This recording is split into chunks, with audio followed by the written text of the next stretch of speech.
Bwana Yesu asifiwe. Salamu alaikum wa rahmatullahi wa barakatuh. Je, nani alianzisha sabato? Ndio mada ambayo naenda kuwasilisha kwa dakika 20. Kwanza tunapaswa kuelewa kwamba sabato ni nini? Sabato ni nini? Uzuri hawa ni Waarabu. Kwa mujibu wa lugha ya Kiarabu na Kiebrania, sabato ni siku ya mapumziko. Naomba msikilize vizuri.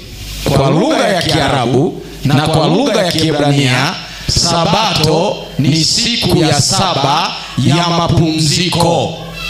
Kwa sabato haina tafsiri nyingine. Kwa hata walimu watakapokuja kusimama ili wawaambie hii sabato ilianzishwa na nani, wawaambie kwanza maana ya sabato ni nini, kama nitakuwa kinyume. Sabato ni siku ya 7 ya mapumziko. Sasa nani aliyeianzisha? Mwanzo 1:1. Mwanzo 1:1 nasema, hapo mwanzo Mungu aliziumba mbingu na nchi. Hapo mwanzo Mungu aliziumba mbingu na nchi. Na nchi ilikuwa ukiwa. Na nchi ilikuwa ukiwa. Utupu na giza lilikuwa juu ya uso wa nchi. Kwa hiyo maandiko ya Torati yanatuambia hapo mwanzo Mwenyezi Mungu aliziumba mbingu na nchi. Kwa hiyo Mungu ni muumbaji wa mbingu na nchi. Na ninyi wenyewe ni mashahidi ya kwamba Mwenyezi Mungu ndiye aliyeziumba mbingu na nchi. Akaumba. Ninyi Waislamu ni mashahidi, Wakristo ni mashahidi. Vitabu vinaelezea kwamba Mwenyezi Mungu aliumba mbingu na ardhi kwa siku 6. Kwa hiyo baada ya Mwenyezi Mungu kuumba mbingu na nchi, nini kiliendelea? Naomba unisomee kitabu cha Mwanzo sura ya 2 mstari wa 1 hadi wa 3. Basi mbingu na nchi zikamalizika. Basi mbingu na nchi zikamalizika. Jeshi lake lote. Na jeshi lake lote. Na siku ya 7 Mungu alimaliza kazi yake yote ya uumbaji aliyoifanya. Twende. Akastarehe siku ya 7. Mungu akastarehe siku ya 7. Akaacha kufanya kazi yote ilikuwa imekamilika. Mungu akaibarikia siku ya 7. Akaitakasa. Kwa sababu katika siku hii ya 7 Mungu alimaliza kazi yake yote. Akaacha kufanya kazi yake yote aliyokuwa anaumba na kufanya. Kwa hiyo sabato ni pumziko la siku ya 7. Kwa nini liwe pumziko la siku ya 7?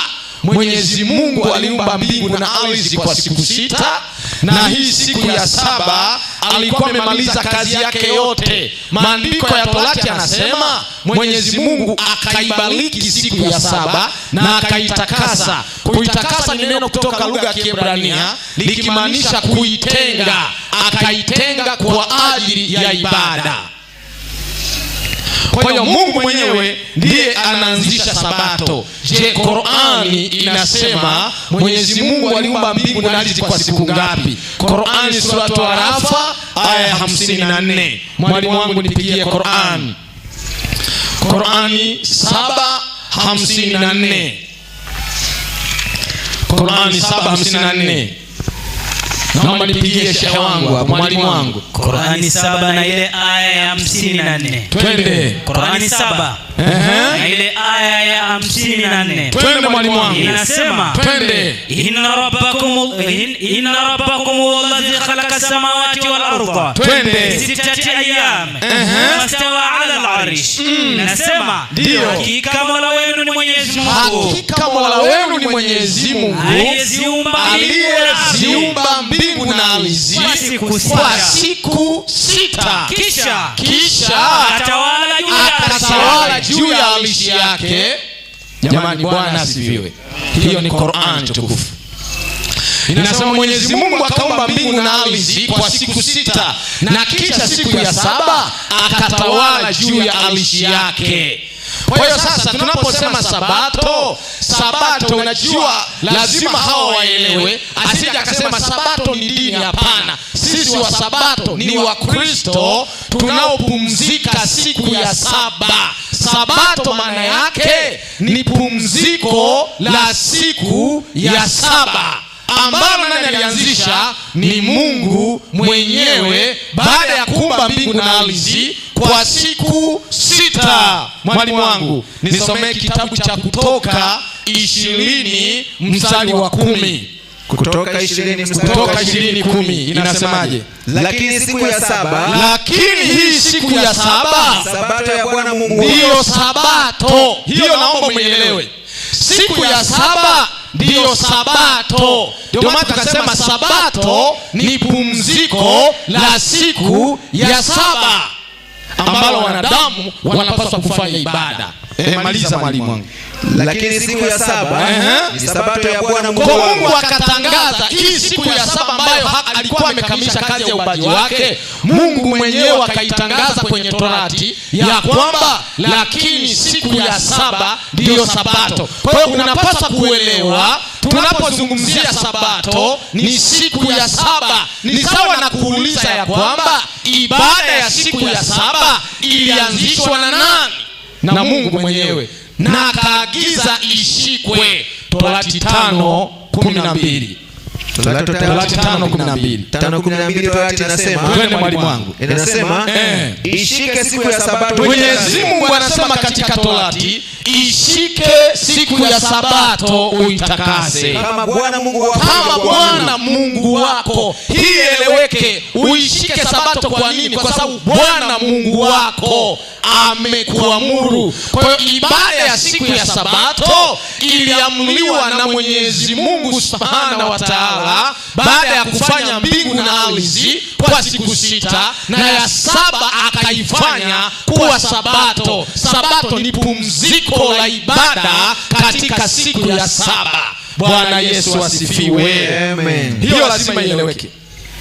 Qur'ani 7:163 hadi 164. Twende mwalimu wangu, sikibaki dakika 10 niambie. Yes. Qur'ani 7:163 hadi 164. Qur'ani 7. Twende. Surati Al-Araf na ile aya 163. Twende mwalimu wangu. Inasema, wa yasaluhum 'anil qaryati allati kanat hadirat al-bahri ya'duna fi as-sabti. Twende. Ta'tihim khitamuhum yawma sabtihim shur'an. Sema fasili yake. Sawa. Na waulizeni habari za mti ambao ulikuwa kando ya bahari walipokuwa wakivunja sheria ya Jumamosi, ambayo waliambiwa ya kwamba wasifanye kazi katika siku hiyo. Wafanye nini? Ibada tu. Qur'ani inasema, na wakumbuke habari za wale miongoni mwenu walioambiwa wasifanye kazi siku ya Jumamosi, wafanye ibada tu. Na Jumamosi ndio siku ya saba. Wakibisha watatuambia Jumamosi kwa Kiarabu inaitwaje? Inaitwa Yom Asabt, siku ya saba ya mapumziko. Hiyo hawezi kuruka. Ijumaa inaitwa Yom Aljuma, siku ya makutano. Na ninawaambia kwa nini iliitwa hivyo.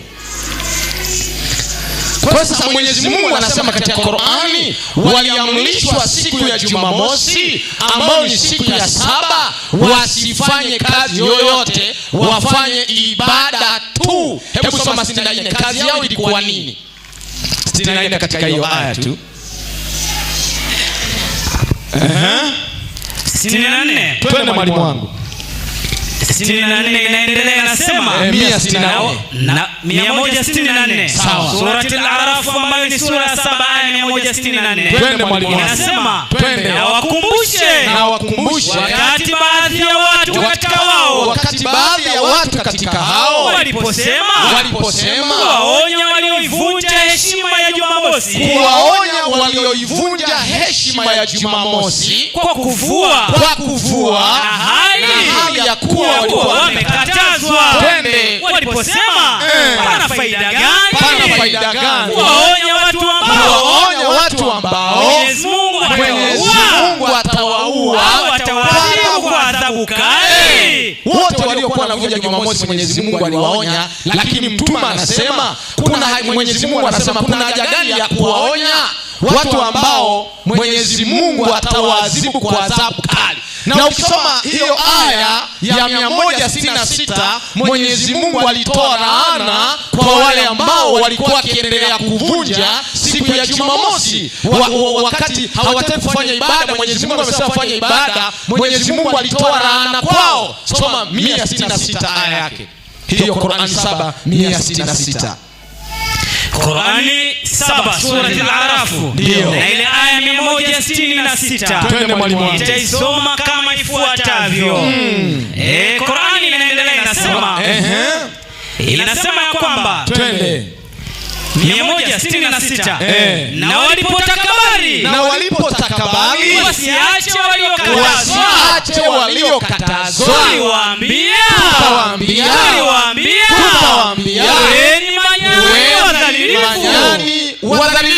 manyani wadhalilifu. Allah subhanahu wa ta'ala walipokata kuheshimu Jumamosi akawalani kwa manyani wadhalifu. Na ukisoma mwanazuoni mmoja anaitwa Sheikh Farisi aliyekuwa kadhi mkuu wa Zanzibar, hatimaye akawa kadhi mkuu wa Kenya, anasema hiyo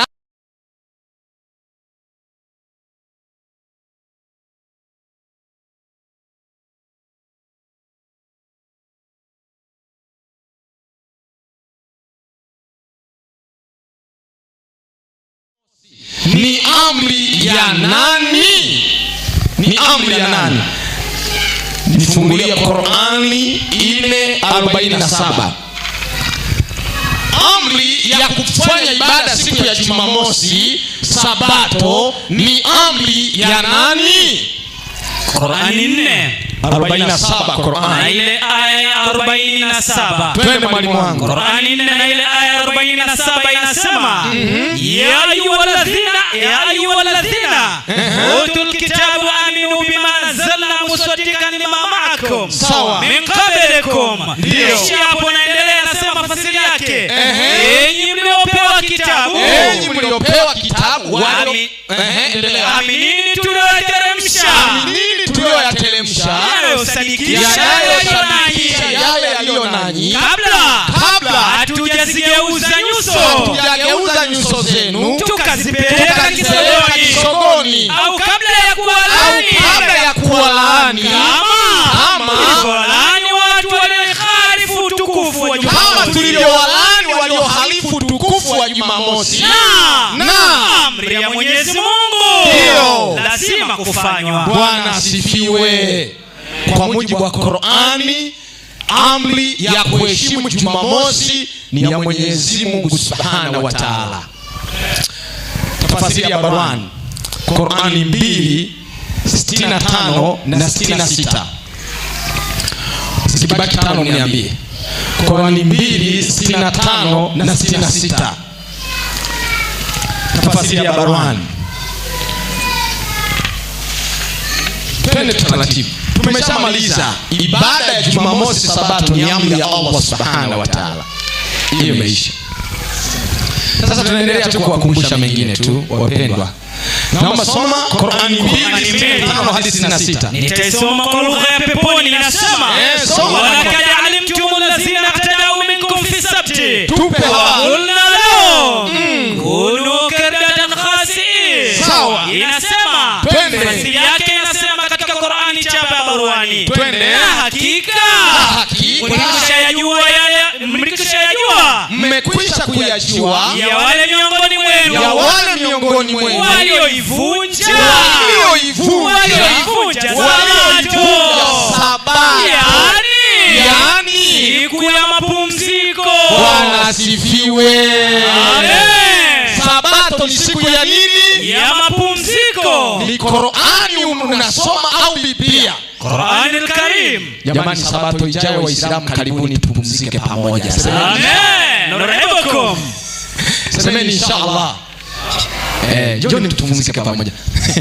Hebu soma ufafanuzi wake tumsikilize huyo mwana. Ufafanuzi yake inasema, twende mwalimu. Sheria yake pale chini inasema, Mwenyezi Mungu alifanya hali yao namna hii hii sawa, walioifikia sawa, ili iwe kama funzo sawa, na onyo kwa wengineo wasitende kitendo kama hiki. Mwenyezi Mungu tendo la kualani kuwa manyani alifanya hivyo ili liwe funzo kwa wengine wasifanye jambo lile la kuhalifu Jumamosi. Kwa kuna mambo ambayo pasi kuyasahau. Sabato ni nini? Sabato ni pumziko la siku ya saba. Lilianzishwa na nani? Lilianzishwa na Mwenyezi Mungu baada ya kuumba mbingu na ardhi. Pale mwanzo kabisa kwa Adam na Eva, wakati wanadamu wote waliofuata hawajazaliwa. Na Mwenyezi Mungu anasema ndio hivyo. Sasa nimalizie kwa hizi dakika 5. Je, hata Yesu katika Injili, ili ni Torati tumesoma, hata Yesu katika Injili ambaye Yesu katika Injili, je, alifanya ibada siku ya Sabato? Luka 4:16 inasema, twende mwalimu wangu. Akaenda Nazareti. Yesu akaenda Nazareti, hapo alipolelewa. Na siku ya Sabato akaingia katika sinagogi kama ilivyokuwa desturi yake. Na hapa sisemi kitu sinagogi, waje kusema sinagogi ni msikiti. Hapo nitatoa elimu ya wanazuoni. Na wasubiri waingie hapo. Maana tafsiri nasema ni msikiti wa Wayahudi. Sasa hapa kama tataka maswali baadaye nitampa elimu hapo ya kutosha. Kwa Yesu mwenyewe alifanya ibada siku ya Sabato. Swali, maswahaba wa Isa bin Maryam, je, Yesu alipoondoka waliendelea kufanya vivyo hivyo? Kitabu cha Matendo ya Mitume 17 mstari wa 2. Nasema, zikibaki mbili mniambie. Na Paulo kama ilivyokuwa desturi yake. Na Paulo mtume wa Mwenyezi Mungu kama ilivyokuwa desturi yake, akaingia mle walimo, akahojiana nao kwa maandiko. Sabato 3 mfululizo, ya kwanza, ya pili, ya 3. Paulo anazungumza nao. Wanaweza kusema huyo ni Paulo peke yake. Matendo ya Mitume 13, tuangalie wale maswahaba wengine wa Isa bin Maryam. Matendo 13 mstari wa 14. Soma 14. Nasema, twende. Inasema, lakini na wao wakatoka Perga kati ya nchi, wakafika kati ya nchi, wakafika Antiokia. Hawa ni maswahaba wa Yesu. Wakafika Pisidia, wakaingia katika sinagogi siku ya Sabato. Hao ni maswahaba wa Isa bin Maryam. Soma na mstari wa 42 hadi 45. 42 nasema, twende. Inasema, ndio. Na walipokuwa wakitoka, wakawasiwaambia maneno hayo. Sabato ya pili. Komea tu hapo. Huo ndio kweli. Ibada ya Sabato ilianzishwa na Mwenyezi Mungu Subhanahu wa Ta'ala wakati hata mimi sijazaliwa, Ibrahimu hajazaliwa, wote hawa Isa hajakuja ulimwenguni. Hata Isa alikuja akaikuta ulimwenguni ni Sabato ipo, akaendeleza, maswahaba wake wakaendeleza, na Qur'an imekubali. Ilikuwa ni amri ya Mwenyezi Mungu. Sasa kitu ambacho nataka niwaambie, hii Sabato haikomei tu duniani. Mwenyezi Mungu katika kitabu cha Torati anasema hii Sabato hata tukienda mbinguni tutakuwa tunafanya ibada siku ya 7, Sabato takatifu. Isaya 66 aya 22 hadi 24. Itakuwa la namna hii, kama vile mbingu mpya nitakazofanya nitakavyokaa mbele zangu, asema Bwana, hivyo uzao wenu na jina lenu itakavyokaa. Na itakuwa mwezi mpya, hata mwezi mpya, na Sabato, hata Sabato. Wanadamu wote, wakati wanadamu hapa, wanadamu wote wataenda kuabudu mbele ya Mwenyezi Mungu Subhanahu wa Ta'ala kule mbinguni. Amen. Kwa kitu ambacho pasi kusahau, Sabato ni nini? Ni siku ya 7 ya mapumziko. Ilianzishwa na nani? Na Mwenyezi Mungu baada ya kufanya mbingu na ardhi kwa siku 6, ya 7 akaifanya kuwa Sabato takatifu, ibada, watu kupumzika ibada. Na by the way ni kwamba kwenye Qur'an hakuna mahali Qur'ani inaamrisha watu wafanye ibada siku ya Ijumaa. Hakuna. Mimi sinakwambia na ushahidi, hakuna. Bwana wabariki. Asante. Mhadhiri, sasa nimkaribishe mwenyekiti kwa ajili ya kuendelea na upendo wake. Karibu mwenyekiti, usisahau tena kuambia wako hoi.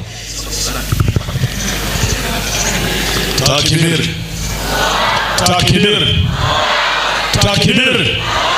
Waislamu raha usiraha. Warosema raha mikono juu. Asanteni sheni. Kwanza kabisa naomba tutambue uwepo wa mwenyekiti wa halmashauri ya kata ya kwa mujibu wa Baraza Kuu la Uislamu nchini Tanzania BAKWATA, kwamba kiongozi wetu na yupo hapa kwa niaba ya shekhe wa kata pia. Shekhe, tafadhali hapo ulipo, kwa heshima yako, sina nidhamu ya kukunyanyua, lakini nipenda tu watu wajue kwamba mwenyekiti wa baraza wa kata huko, basi usimame tu walau wakuone kwamba upo hapa. Tunaye hapa kwa niaba ya shekhe wa kata. Takbir. Imeeleweka hiyo. Sasa mada yetu, nani alianzisha Sabato? Nani alianzisha? Tunajua Sabato kama ni siku ya kuabudu, Sabato ni ibada. Nani alianzisha Sabato? Hii ndio mada yetu. Kwa hiyo tusikukuluke alafu tukawa tunajitekea huko tunacheka wenyewe. Yaani ifike pahala tueleze nani alianzisha Sabato. Mada yetu iko hapo, na mimi naomba nisiwe na maneno mengi.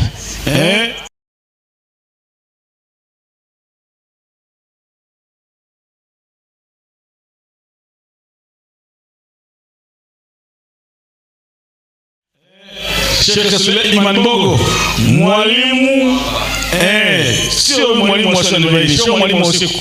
Unaona bana, mwalimu wa usiku utasikia Yesu Mungu, kesho mwana wa Mungu, kesho Yesu si ndio tume, kesho yani hivyo ndio walimu wa usiku. Huyu ni mwalimu wa mchana kope, anakwenda kufundisha. Nani alianzisha Sabato? Karibu mwalimu, utuweke sawa na sisi tunatega masikio, maana nilikuwa ninasinzia hapa, sikuwa naelewa chochote kilichokuwa kinatolewa. Sasa hivi sinzie. Sallallahu alayhi wasallam. Allahu akbar. Sharifu Firdausi tuko naye hapa, katoka Dar es Salaam hasa kule katika kituo chake, kaacha leo siku yake ya dua muhimu sana, tunashiriki naye katika mdaharo huu. Alhamdulillah, Mwenyezi Mungu akulipe Sheikh. Assalamu alaykum wa rahmatullahi wa barakatuh. Alhamdulillah wassalatu wassalamu ala ashrafil anbiya'i wal mursalin, amma ba'd.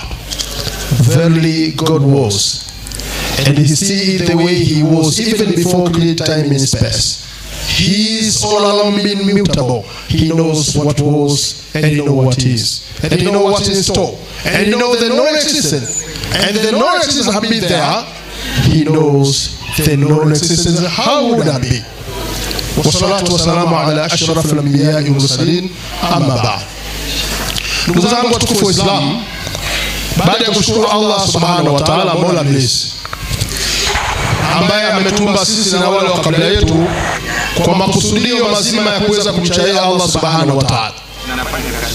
Wenzetu wametoa somo hapa kwamba Sabato kaanzisha nani, lakini wameanza kwa kujichanganya, na mtashuhudia ukweli. Wameitumia Qur'ani kwa sababu wamejifundisha wenyewe, lakini Qur'ani madhumuni ya kuzungumza habari ile. Je, Sabato ipo ama haipo? Na kama haipo, hii wanaoifuata wao imeanzishwa na nani? Tutakutajieni mpaka mji na mwaka ulioanzishwa Sabato wanaoifuata hawa waliopo hapa katika mji wa Kolo. Kwanza tuanze na Qur'ani. Yeye mwenyewe kanukuu aya ambazo hazielewi, yanakuwa kama kasuku. Kasuku anaweza akataja kitu ambacho hakijui.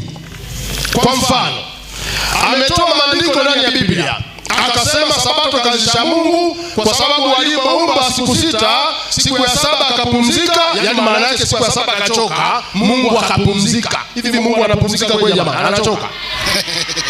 Yani umeanza udhaifu, umeanzia mwanzo kabisa. Alafu kingine sasa anasema Mungu aliumba siku sita, siku ya saba akapumzika, akastarehe.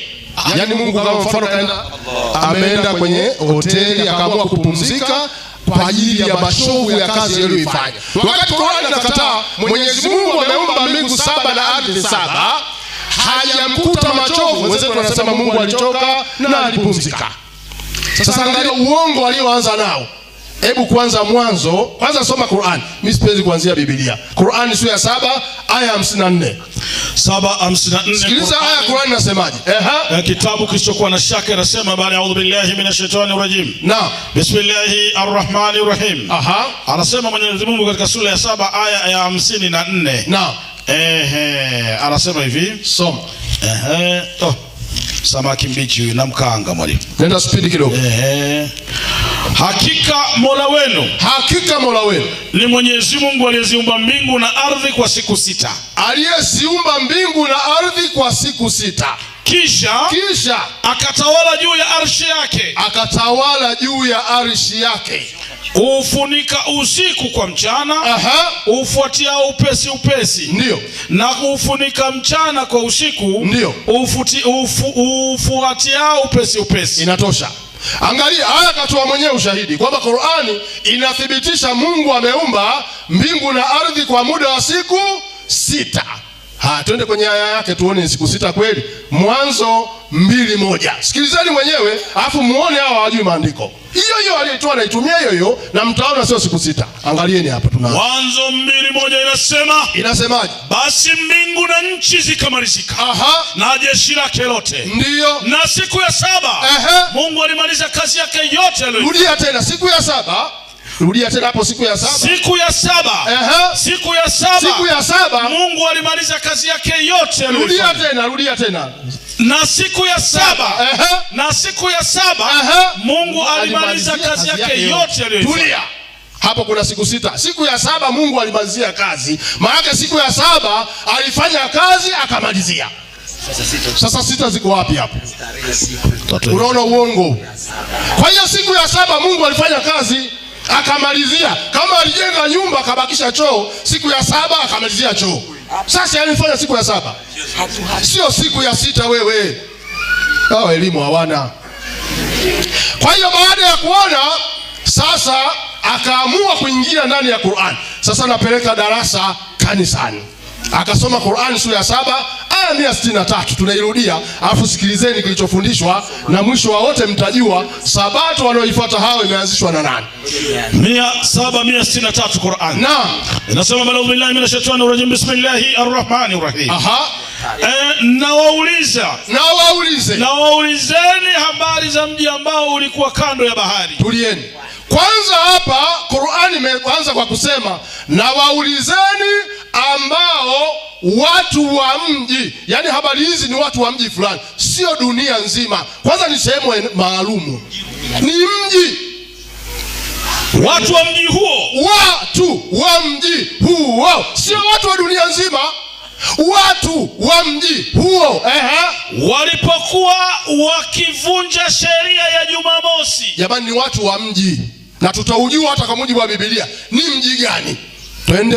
Ambao waliambiwa wasifanye kazi katika siku hiyo. Jamani, watu wa mji huo waliambiwa wasifanye kazi siku hiyo. Wafanye ibada tu. Na kazi yao ilikuwa uvuvi. Jamani, ni wavuvi. Sasa sijajua kama hawa tuonyeshe nyavu zao ziko wapi. Wanaokusudia ni watu wa mji mmoja tu, tena ni wavuvi. Jamani, Dodoma kuna bahari? Sio wachungaji hapa. Kuna bahari hapa? Sio wasabato hawa. Uongo. Twende, endelea. Samaki wao walipowajia juu siku ya Jumamosi zao. Samaki wao walipowajia juu siku za Jumamosi zao. Tulia kidogo. Eti kanuku Kiarabu eti nasema kwa Kiarabu yaumu sabti. Waje atuambie yaumu sabti sio siku ya 7. Ndio tafsiri yake hiyo. Yaumu sabti ni siku ya 7. Na yaumul ahadi siku ya ngapi? Huyu haelewi. Mfano jamani, Kiswahili cha kawaida. Hivi ukisema Jumamosi, mosi ni ngapi? Mosi ni ngapi? Mosi jamani ni 7, mosi ni 1. Kwa hiyo ile sikukuu ya Mei Mosi inakuwa ni mwezi wa 5 tarehe 7 ama tarehe 1. Hawa na hakika kweli hao? Hesabu mwenyewe. Jumamosi, Jumapili, Jumatatu, Jumanne, Jumatano, Alhamisi, Ijumaa. Siku ya ngapi hiyo? Sasa wameenda shule hao ovyo. Kwa hiyo hoja ya msingi ni kwamba hawa wanataka kupoteza watu. Endelea na maandiko. Inasema na siku isiyokuwa ya Jumamosi Mungu aliwapa mtihani watu wa mji. Siku ambayo sio ya Jumamosi, samaki hawaonekani kwa wingi. Siku ambayo ilikuwa Jumamosi, Mungu akawapa mtihani, wakawa samaki wanajirusha juu ili Mungu atazame amri waliopewa wataitekeleza ama wataivunja. Endelea. Na siku isiyokuwa Jumamosi, jamani wanazungumziwa wavuvi hapa. Hawakuwa wakiwajia hivyo. Hawakuwa ikiwajia hivyo. Weka alama hapo, tutarudia. Mji gani kwa mujibu wa Biblia? Nehemia 13:16. Hapo walikuwa hawana hiyo. Wanaandika, wanasema safi, ametuonyesha safi. Safi kweli. Nehemia 13:16. Nehemia 13:16 inasema mwalimu. Inasemaje? Katika kitabu cha Biblia 13:16, kitabu cha Nehemia. Naam. Nimeipata mwalimu, na hii hapa naisoma. Inasemaje? Inasema mtukuzeni Bwana Mungu wenu. Nehemia 13:16. Nasoma Yeremia. Nehemia. Mimi nasoma Yeremia. Ulisoma Yeremia ambayo ndiyo Yeremia. Twende. Sasa hapa nataka watu wajue ukweli. Qur'ani ilisema na waulizeni habari za watu wa mji ambao walipewa amri ya kufanya ibada siku ya Jumamosi, lakini wakaivunja. Kwa hiyo ya Sabt maana yake ni siku ya Jumamosi. Na unaposema Sabato, ibada za Sabato, yani unasema ibada za siku, sio dini. Kwanza Sabato watu wajue ni siku, sio dini. Kwa hiyo unaposema ya Sabt ni siku ya sala, ni siku ya Jumamosi. Nehemia.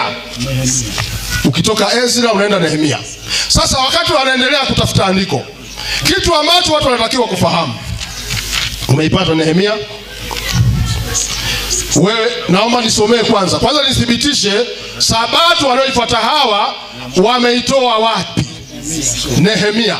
Wewe naomba nisomee kitabu hiki hapa. Hiyo Nehemia nakufungulia kwenye simu. Nehemia sura ya 13 aya ya 16. Ngoja kurahisishia kwenye Biblia hapa ya kwenye simu. Umeipata? Ushaipata? Sura ya 13 aya ya 16.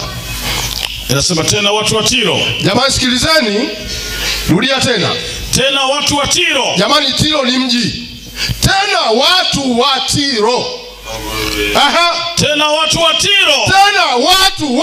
Jamani si watu wa dunia nzima kama ilivyosema kwenye Qur'an. Ni watu wa mji fulani. Tena watu wa Tiro. Waliokaa humo walileta samaki. Jamani tulikuwa tunazungumzia wavuvi, ndio hawa wanatajwa ni watu wa Tiro. Walileta samaki na biashara za kila namna. Walileta samaki na biashara za kila namna. Wakauzia wana wa Yuda katika Yerusalemu. Wakawauzia wana wa Yuda katika Yerusalemu siku ya Sabato. Waislamu takibiri. Naomba arudie tena kwa sababu walikuwa hawajui watu hao viwanja wakajifanya wa Sabato, hali ya kuwa hata uvuvi hata bahari hawaijui. Rudia. Tena watu wa Tiro. Tena watu wa Tiro. Waliokaa humo walileta samaki. Na biashara za kila namna. Wakawauzia wana wa Yuda katika Yerusalemu. Siku ya nini? Ya Sabato. Ni watu wa mji fulani tu hao wanajipendekeza tu hao. Yaani mfano leo wewe uko Tanzania afu unasema mimi Manchester, wakati wenyewe hata wana mpango na wewe hawakujui. Wanajipendekeza tu hao. Maliza hapo kidogo. Au umefunika? Umefunika hapo. Umefunika. Acha.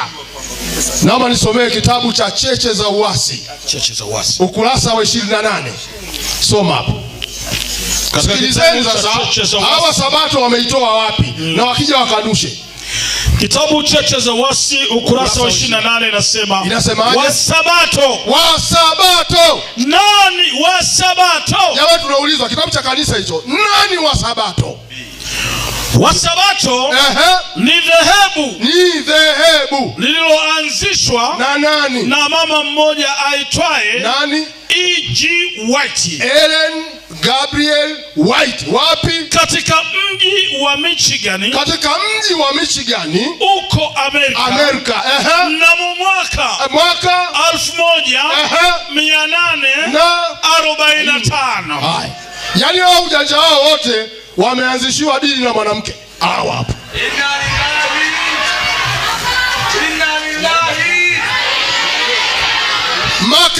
Makelele yao yote, dini yao wameanzishiwa na mwanamke. Amerika huko, hii ni kampuni ya yu mama Ellen Gabriel White. Kawanzishia kampuni, wao wakachukua ni dini. Endelea. Wasabato wapo hapa Petro. Wapo hata hapa, wapi hapa? Panaitwaje vile? Koloasi. Hata hapa ndio wao hapa. Karibu madhehebu yote ya Kiprotestanti yanawakataza waumini wao ndio wasivute sigara wala wasinywe pombe. Unaona? Yaani wao wamepanga mpango kwamba waumini wao wanakatazwa wasivute sigara, waendelea, au wasicheze ngoma zao za utamaduni, au wasisuke nywele, na kadhalika. Msingi wa mafundisho haya unakaa wapi? Ndio Biblia ambayo ni msingi wa madhehebu yote ya Kiprotestanti. Biblia ambayo ni msingi ya watu wote wa Kiprotestanti haisemi chochote juu ya miiko hii. Haisemi chochote juu ya haya mafundisho haya. Wengi wanatafsiri mambo haya kama vilema au dhambi. Lakini hivyo ni vilema ikiwa mtu anakunywa au anavuta kupita kiasi. Ndio. Hivi kwamba anaikosea jumuiya au familia yake haki fulani. Endelea. Swala kubwa ni kwamba kila tunalolitenda tutalifanya kwa uhakika, kwamba hatutoidhuru familia yetu au jumuiya yetu. Endelea. Na tufanye yote kwa sifa na utukufu wa Mungu. Endelea. Hata mtunzi wa Zaburi anasema utukufu wa Mungu. Hata mtunzi wa Zaburi anasema kwa Biblia kuwa mvinyo uburudisha roho. Na uenda ndivyo sababu Bwana Yesu aliweza kugeuza maji yawe pombe wakati wa harusi. Endelea. Naenda moja kwa moja. Kwa nini? Kwa nini Wasabato wanafanya ibada zao siku ya Sabato, yani Jumamosi na sio Jumapili? Kwa nini? Endelea. Kwa nini Wasabato wanafanya ibada zao siku ya Sabato, yani Jumamosi na sio Jumapili? Kwa nini? Kufuatana na jadi ya Wayahudi. Jamani, kufuatana na jadi ya Wayahudi. Sabato ni siku yao takatifu. Swala hili linahitaji maelezo marefu. Ndio. Nitakueleza siku nyingine. Lakini jadi ya Kikristo inafanya siku ya Jumapili hiyo ndio siku ya Bwana. Siku ya ufufuko wa Bwana Yesu. Ambaye ameleta mambo mapya na kuonyesha kwamba mtu sio. Inatosha. Kwa hiyo hawa wanamfuata mwanamke, mama wa Kimarekani kaanzisha kampuni, wao wakageuza kuwa ni dini. Mwalimu, hapo kuna kitu. Maliza. Inasema ambaye ameleta mambo mapya kuonyesha kwamba mtu sio kwa ajili ya Sabato, bali Sabato kwa ajili ya mtu. Kwa hiyo Jumapili ni siku ya heshima kwa Wakristo wote wanaotambua Kristo mfufuka. Nje ya hayo ni ubatili na ni matatizo ya mwanadamu. Unaona? Kwa hiyo hao ni wabatili kama wabatili wengine tu. Na leo walikuwa wanatangaza Yesu kafa, kumbe hao wanaoamini siku ya Jumapili ni wale wanaoamini ufufuko wa Yesu. Na hao wanatangaza wanaamini ufufuko wa Yesu, kumbe wanaenda tofauti na mafundisho. Kwa hiyo ni mawabatili tu kama wabatili wengine wa kawaida. Waislamu takbir. Allah. Wakristo haleluya. Hahami mtu hapa. Paka kieleweke. Waislamu takbir.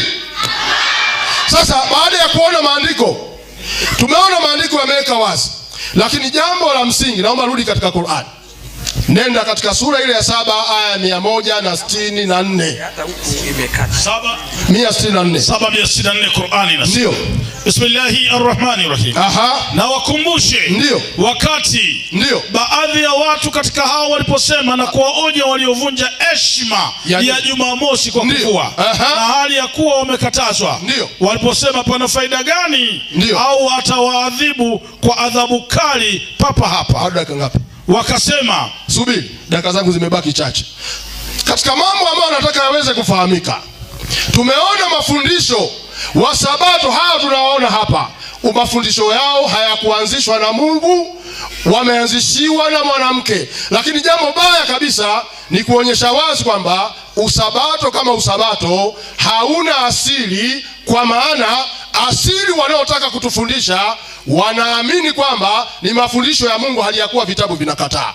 Lakini jambo baya ni kuonyesha wazi kwamba mafundisho ya Mungu hawayafuati, wanafuata mafundisho ya watu ambao yameanzishwa na binadamu. Lakini jambo ambalo nataka kumalizia katika dakika za mwisho ni kwamba naomba nisomee Waibrania 4:4. Nimalizie hapo. Waibrania 4:4 mpaka 7. Waibrania 4:4 mpaka 7 inasema mwalimu. Alisema ndani ya Qur'ani hakuna aya inayosema siku ya Ijumaa ni siku ya ibada, na kutajia kabla haijasoma sura ya 62 aya ya 9. Sura ya 62 aya ya 9, idha nudiya liswalati min yaumil jumaa, surati Ijumaa. Kwa hiyo naomba kwanza tusome hapa, maana muda umeisha, ndio maana nimeinukuu tu, tutakuja kusherehesha baadaye. Soma hiyo. Nasema Waibrania, kwa maana ameinena siku ya 7 mahali fulani fulani. Kwa maana ameinena siku ya 7 mahali fulani fulani. Mungu alistarehe siku ya 7. Mungu alistarehe siku ya 7. Akaziacha kazi zake zote. Akaziacha kazi zake zote. Na hapo napo hawataingia rahani mwangu. Endelea. Basi kwa kuwa neno hili limebaki kwamba wako watu watakaoingia humo. Endelea. Na wale waliohubiriwa habari ile zamani walikosa kuingia. Endelea. Kwa sababu ya kuasi kwao. Kwa sababu ya kuasi kwao. Aweka tena siku fulani. Jamani, aweka tena siku fulani. Kwa hiyo ile ya kwanza imeachwa. Aweka tena siku fulani. Twende. Akisema katika Daudi, ndio baada ya muda mwingi namna hii. Subiri. Kwa hiyo kwa mujibu wa mafundisho ya Biblia, siku ambao wametajiwa ikaachwa, aweka tena siku fulani. Qur'ani sura 62 aya ya 9, sura Ijumaa. Kwa hiyo siku ya tena iliyowekwa tena ni siku gani? Qur'ani inaleta majibu. 62:9 Qur'ani inasema sura Ijumaa. Bismillahirrahmanirrahim. Enyi mlioamini. Jamani, kila aliyeamini mkono juu. Kukiadhiniwa kwa ajili ya sala. Sawa, siku ya Ijumaa. Siku ya Ijumaa. Nendeni upesi kumtaja Mwenyezi Mungu. Na acheni biashara. Endelea. Kwa kufanya hivyo bora kwenu, ikiwa mnajua hivi basi fanyeni. Huyu kijana alisema ikitoka andiko siku ya Ijumaa ni siku ya ibada na batizwa. Njoo tukusilimishe. Njoo tukusilimishe sasa. Si usema hamna haya, sio? Sallallahu ala Muhammad. Waislamu takbir. Waislamu takbir. Mnapata raha, mpati raha. Na ndio maana nikasema namleta kwenu mwalimu, sio mwalimu wa usiku, mwalimu wa mchana kweupe, hana kigeugeu. Hivi mmemsikia mwalimu wetu tangu tumemleta hapa. Kashasema tena Yesu Mungu au mwana wa Mungu. Hawezi kujichanganya hata siku moja. Na Qur'ani haijichanganye kwa mtindo huo. Vitabu inavyotaka. Na bila shaka nyinyi ndio imebaki kwenu, mtakuwa mmejua Sabato ni nini. Na kama bado hamjaelewa, walimu wanakuja tena kuweka sawa majabu haya kwa wakati huu. Sasa mwenyekiti mwenza, karibu sana. Jamani, Bwana Yesu asifiwe. Amen. Assalamu alaikum. Tarudia maneno yangu. Unapoketi hapa, tumia akili zako, kaa kwa utulivu, usifanye mambo ya kushabikia. Katikati ya uongo ukweli unaonekana. Wewe ndio mwenye chujio na utafanya maamuzi. Sasa nimkaribishe mhadhiri kwa ajili ya kuzungumza.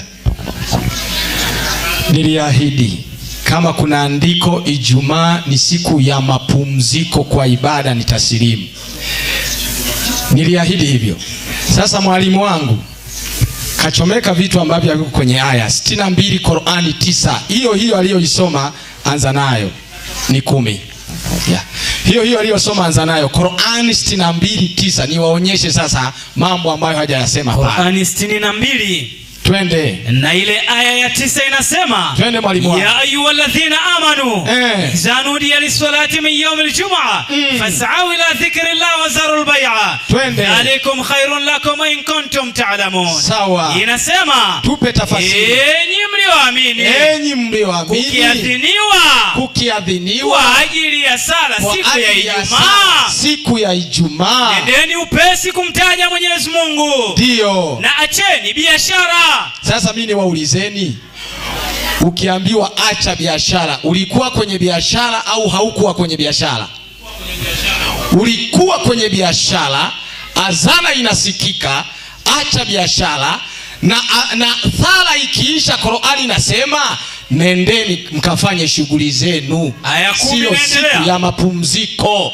Soma ufafanuzi wake tu mwalimu wangu. Fafanuzi yake inasema, ndio. Ishara ya aya 9 pamoja na ya 10. Twende. Inasema siku ya Ijumaa haikatazwi kufanya kazi kinyume cha wanavyodhani hawa. Wanaambiwa ukifika wakati wa kusali ukifika wakati wa kusali wende wakasali. Sio wasifanye kazi kutwa. Si unaona amekuja kudanganya watu hapa. Hata Qur'ani hajasoma vizuri. Inaendelea. Sasa komea tu hapo mwalimu. Sasa basi Ijumaa ni ya kazi na sala kama siku zingine wanazosali misikitini. Siku ya mapumziko ni ipi? Qur'ani 7:63. Na uongo aliyosema akasema Yom Sabti ni siku ya 7, sio ya mapumziko. Na ukanusha uongo huu kwa maandiko ya Qur'ani. Qur'ani 7:63. Qur'ani 7:163 inasema, twende mwalimu wangu. Wa yasaluhum 'anil qaryati allati kanat hadiratil bahr yas'aluna fi sabti wa istatihim hitanuhum yawm sabtihim shura'an. Siri yake inasema, na waulize habari za mji uliokuwa kando ya bahari wakivunja sabato Jumamosi ya mapumziko. Hapo alivaa miwani ambao hakuona hapo. Kajifanya amevaa miwani ambao hakuona hilo andiko. Na mimi nikasema, unajua akasema eti sabato ilianzishwa na Ellen G. White mwaka 1884. Na mimi niwaulizeni, wewe ukiulizwa hapa Kolo sabato ilikuja kuanzishwa na nani? Mtasema na kunguru. Sio kwamba haikuwepo. Ilikuwepo, ila Kolo sabato haikuwepo. Akatuma missionari kunguru kuja kuendeleza sabato. Ellen G. White alikuwa missionari wa kuendeleza, lakini sabato ilikuwepo Kutoka 20 mstari wa 10 kule kwenye Torati kabisa. Hata Ellen G. White hajazaliwa, Ibrahimu hajazaliwa, Isa hajazaliwa, Muhammad hajazaliwa. Sabato ilikuwepo. Kile kilichofanyika ni kama kilichofanyika Kolo. Kulikuwa hakuna sabato, kunguru akaja kuanzisha, lakini sabato ilikuwako kwingine. Kutoka 20:10. Twende hiyo. Kutoka 20 na ile aya ya 10. Twende mwalimu. Inasema, lakini siku ya 7 ni sabato ya Bwana Mungu wako. Ni ya Ellen G. White. Ni ya Bwana Mungu wako. Hiyo alijifanya haoni.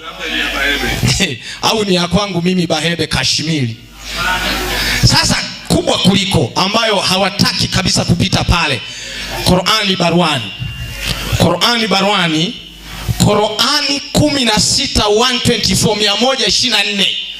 Qur'ani Barwani. Aje apite hapo sasa, hapo kwenye hili andiko. Qur'ani Barwani, fasiri ya Sheikh Barwani.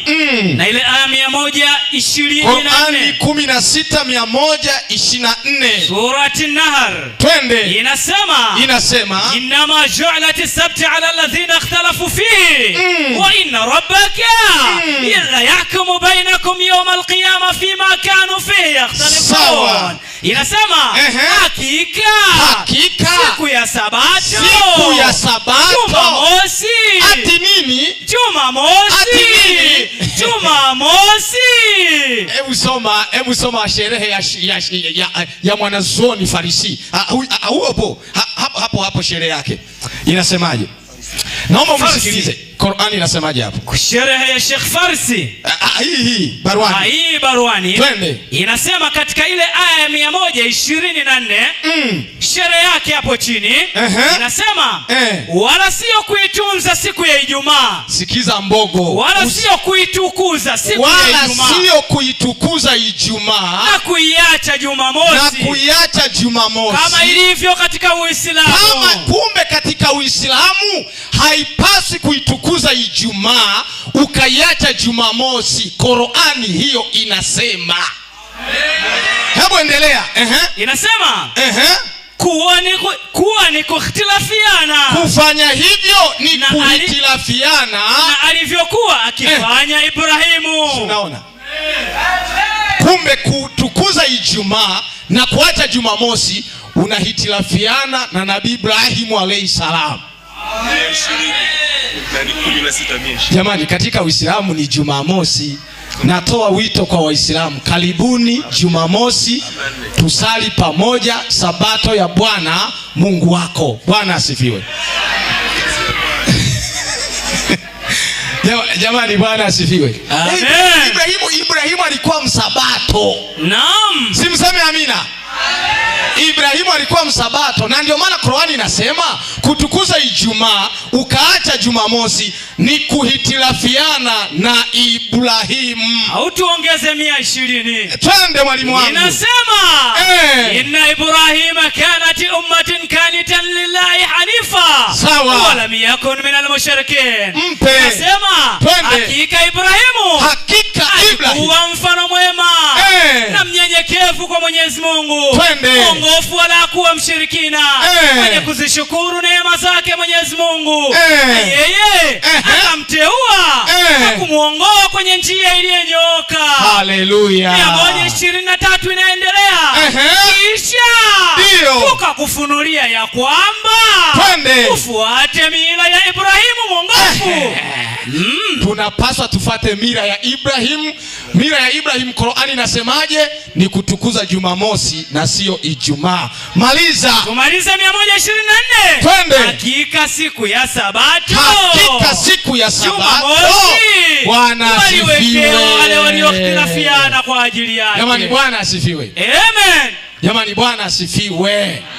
Sasa hii Sabato Mungu alianzisha kwa sababu ya nani? Marko 2:27. Marko 2:27. Zimebaki mbili. Marko 2:27 maandiko matakatifu yanasema. Twende. Inasema akawaambia Sabato ilifanyika kwa ajili ya wanadamu. Jamani, wangapi wanadamu hapa? Kama wewe ni mwanadamu nyosha mkono. Sabato, unaona hawa sio watu. Ndio majisi. Lakini mimi sisemi. Wangapi wanadamu? Wanadamu oye. Sabato ilifanyika kwa ajili yako. Sasa alisema Mwenyezi Mungu alibadilisha siku nyingine. Naomba akirudi hapa atoe andiko, hiyo nyingine ni siku ipi? Siku ipi? Bado moja. Mwalimu wangu. Hiyo moja. Twende Waebrania 4:9. Waebrania 4:9 anasema basi wanajadili kidogo hapa. Twende mwalimu wangu. Basi imesalia la ya Sabato kwa watu wa Mungu. Wangapi watu wa Mwenyezi Mungu hapa? Watu wa Mwenyezi Mungu mikono. Sabato ni kwa watu wa Mungu. Sasa wengine wanaokataa Sabato sijui ni wanani, mimi sijui. Kama watu wa Mungu ni Sabato wanatunza, hawa wanaokata sabato ni watu wa nani? Jamani, takbir. Jamani, sabato inakuhusu kila mmoja. Mungu awabariki. Bwana Yesu asifiwe. Haya, mwenyekiti ananiambia yuko tayari hapa kwa ajili ya kuwanyanyua wahadhiri. Kwako mwenyekiti. Asante. Takbir. Takbir. Namleta profesa dakika 10 anasafisha afa anaweka sawa. Sabato. Nani mwanzishi wa sabato? Assalamu alaykum wa rahmatullahi wa barakatuh. Unajua mimi kila nikikaa huwa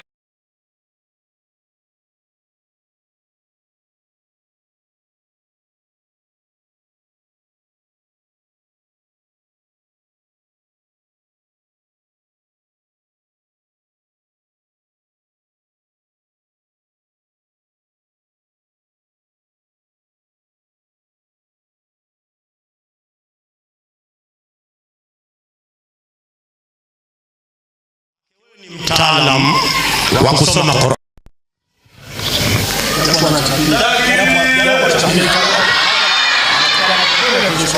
Mpe huyo. Huyo. Isaya 1:13. Naona unaipiga kabisa Qur'ani vizuri. Naomba tutege masikio. Hapa hakuna kuomba lifti kwa Muhammad wakati Yesu ana gari yake. Tusiombane lifti hapa. Hakuna kuomba lifti kwa Muhammad. Gari ndio maalim. 1:13 Isaya 1 na ile aya 13 inasema, naam, msilete tena matoleo ya ubatili. Mungu huyo kwenye Biblia ndio inasomwa huko. Mungu anasema msilete tena ubatili. Uvumba ni chukizo kwangu. Uvumba Mungu anachukia. Lingine mwezi mpya na sabato. Kuita makutano. Siyawezi maovu hayo. Na makutano ya ibada. Takbir. Kwa hiyo uvumba, sabato, Mungu anasema ni maovu. Hakuna kuomba lifti kwa Muhammad. Gari ya Muhammad imejaa. Mungu anasema sabato ni maovu. Kama wewe omba lifti, alafu akasema Mungu alimaliza kazi yake akapumzika siku ya 7. Sasa kama Mungu alipumzika siku ya 7, nyinyi mliumbwa na nani wakati Mungu kapumzika na mna miaka 20? Mungu kapumzika, nyinyi mliumbwa na nani?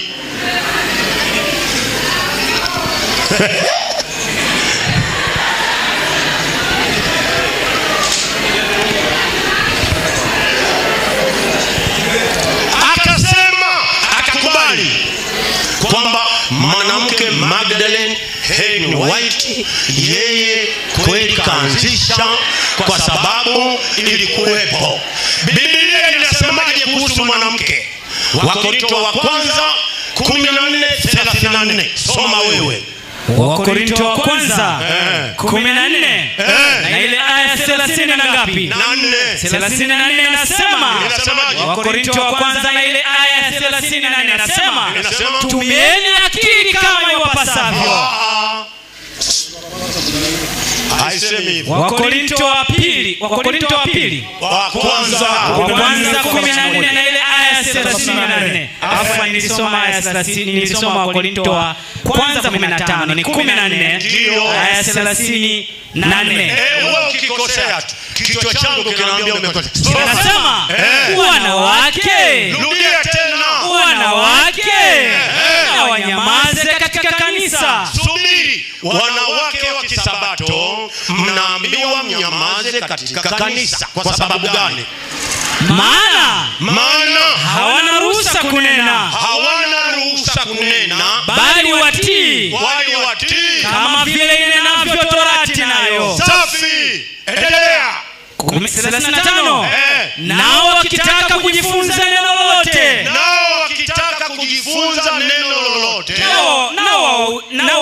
waumize waume zao wenyewe nyumbani mwao. Biblia inasema mwanamke akiwa na shida akamuulize mumewe nyumbani. Swali, Magdalene Helen wapi? Alipata kibali wapi cha kuhubiri wakati Biblia imekataza?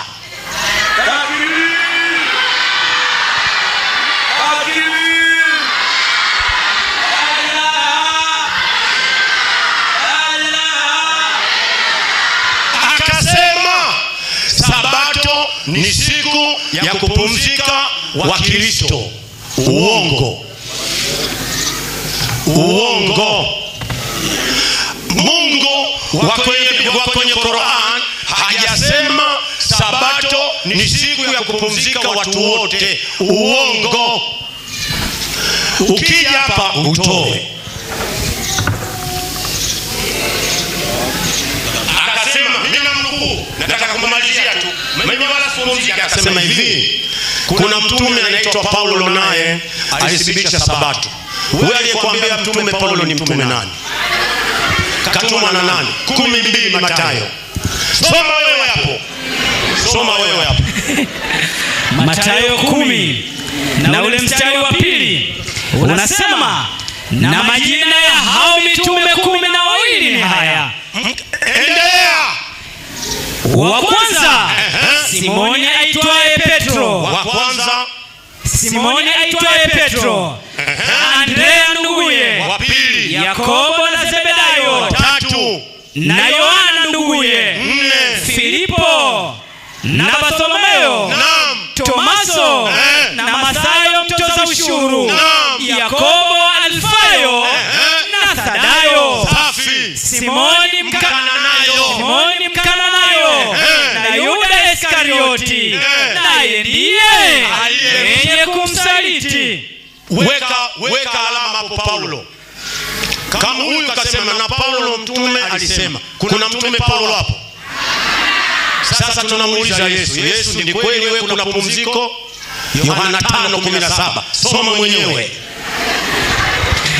Yohana 5 na ile aya 17. Inasemaje? Yohana 5:17 inasema, akawajibu Yesu, Baba yangu anatenda kazi hata sasa. Baba yangu anatenda kazi hata sasa. Nami nitatenda kazi. Basi kwa sababu hiyo Wayahudi walizidi kutaka kumuua. Kwa kuwa hakuivunja Sabato tu, bali pamoja na hayo alimwita Mungu baba yake, akajifanya sawa na Mungu. 19 Mwana hawezi kutenda neno mwenyewe, ila ile ambalo amona Baba analitenda.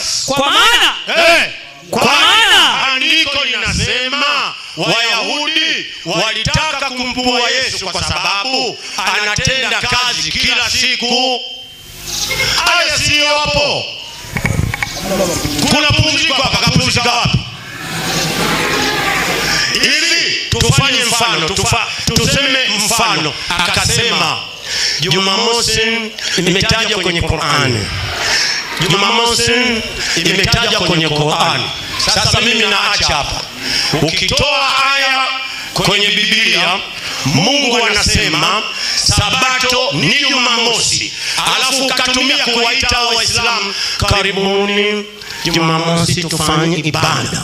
Sasa na mimi naacha hapa. Ni andiko gani kwenye Biblia Mungu kataja Sabato ni Jumamosi? Bado ngapi? Bado mbili. Akatoa andiko akasema hili nasubiri watalipitia hili. Alitaka niliache nalipitia. Luka 4:16. Hapa napiga conclude na maliza. Luka 4:16. Ulijua taiache? Siiachi.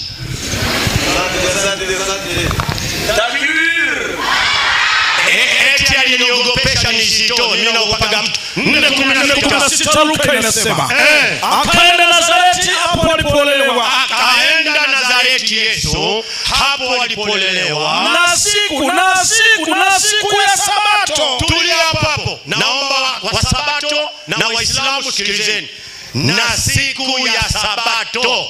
Endelea. Akaingia katika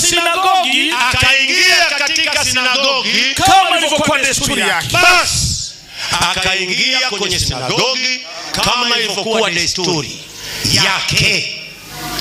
Hapa akaficha, hakutafsiri maana sinagogi, yani nyinyi msijue. Nenda nyuma Biblia tafsiri. Sinagogi aliyoingia Yesu. Ukurasa 1282. Na nyinyi fatisheni. Inasema ukurasa 1228. Inasema katika neno sinagogi maana yake ni msikiti wa Wayahudi. Wewe rudia tena. Nipe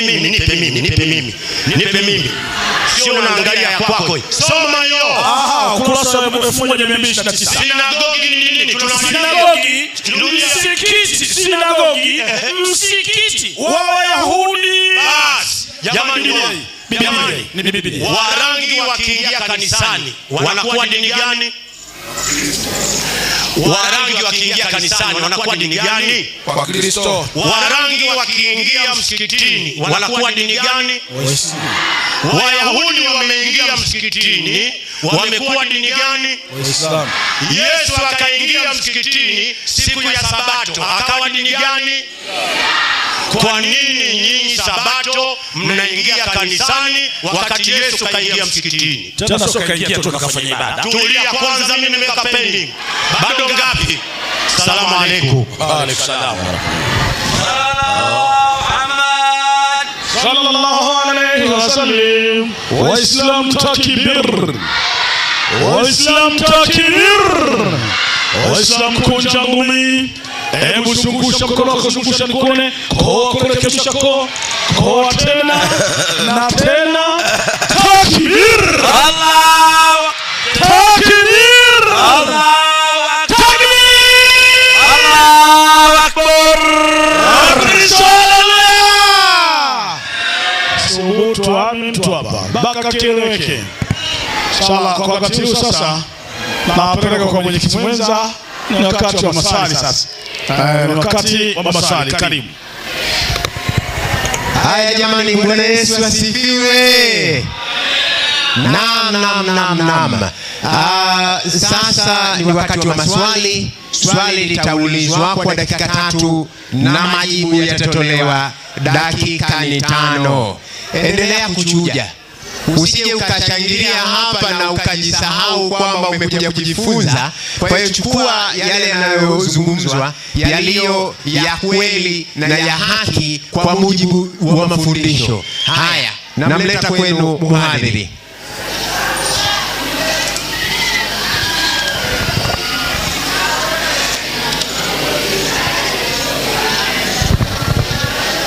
Bwana Yesu asifiwe. Jamani, katika elimu bila shaka nyinyi wenyewe mnaona tuko hapa kwa lengo la kufundisha, na kufundisha tunafundisha ukweli kwa sababu ukweli sisi tunao, na hiki ndicho ambacho kiko kwenye maandiko, na mambo haya ni ya kiroho. Sasa mwalimu, nisomee sura ile ya 22:40 kabla ya kuweka swali. Tusawazishe kwamba ukweli uko wapi, hali ya hewa ikae sawa. 22:40 mwalimu amesema kwamba sinagogi ni msikiti na wanaosali kwenye sinagogi ni Waislamu. Sasa kabla ya kwenda kwenye 22:40, Hebu twende kwenye 5:82 kwanza. Hebu tuone, na wanaosali kwenye sinagogi limetajwa ni sinagogi la Wayahudi, na Wayahudi kwa maana yake hivyo ni kusema kwamba kwa mujibu wa mwalimu Wayahudi ni Waislamu. Hebu twende mwalimu, 5:82 mwalimu, tupe 5 na ile aya 82. Qur'ani inasema, tuambie, la tajidanna ashadana sa'adawatan lilladhina amanu al-yahud walladhina ashraku wala tajidanna aqrabahum mawaddatan lilladhina amanu. Inasema hakika utawakuta walio maadui zaidi kuliko watu wengine kwa Waislamu ni Mayahudi. adui wa Muislamu ni nani? Sinagogi ni msikiti wa nani? Kwa hiyo Myahudi na Muislamu ni ndugu maadui. Takbir. Allahu Akbar. Njoni kwa Yesu. Adui wa Muislamu ni nani? Ni Myahudi. Myahudi ambaye yuko wapi kwenye sina? Sasa nenda 22:40 afu ni gonge swali. 22:40 anasema wale ambao wametolewa majumbani mwao pasipo haki, ila kwa kuwa wanasema Mola wetu mlezi ni Mwenyezi Mungu, na lau kuwa Mwenyezi Mungu hawakingi watu kwa watu, basi hapana shaka zingelivunjwa nyumba za watawa na makanisa na masinagogi na misikiti. Hapo nyinyi ni mashahidi. Kuna sinagogi na msikiti. Swali, sinagogi ni msikiti? Hapana. Twende kwenye swali. Kutoka 28 sasa. Swali langu liko hapo. Kutoka na ile aya ya 20. Kutoka 20 na ile aya ya 8. Sinagogi na msikiti ni vitu viwili tofauti na haviwezi kwenda sawa baadaye. Soma Kutoka 20 na ile aya 8 anasema, kumbuka siku ya Sabato uitakase. Siku sitafanya kazi, utende mambo yako yote, lakini siku ya saba ni Sabato ya Bwana Mungu wako.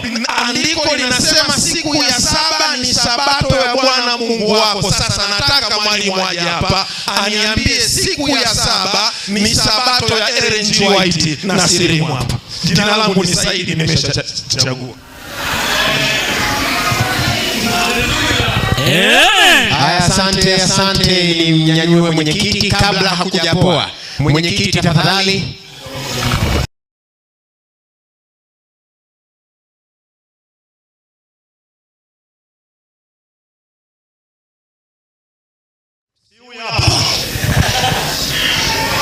Huyu aliyetoa andiko Yesu kaingia kwenye sinagogi ni huyu. Huyu ndio aliyetoa. Akaficha. Huyu kaja katoa, kasema, sikilizeni. Rudi ile andiko lake alilosema hii hapa. Ile aliyetoa alirudi hapa. Hii hapa. 22:40. Isome hiyo aya yake. Soma wewe 22:40. 22:40 inasema a'udhu billahi minash shaitani rajim, bismillahir rahmanir rahim. 22:40 inasema ndio 22:40 ndio inasema hivi, ambao wametolewa majumbani ndio mjini mwapasi haki, ila kwa sababu wanasema Mola wetu ni Mwenyezi Mungu.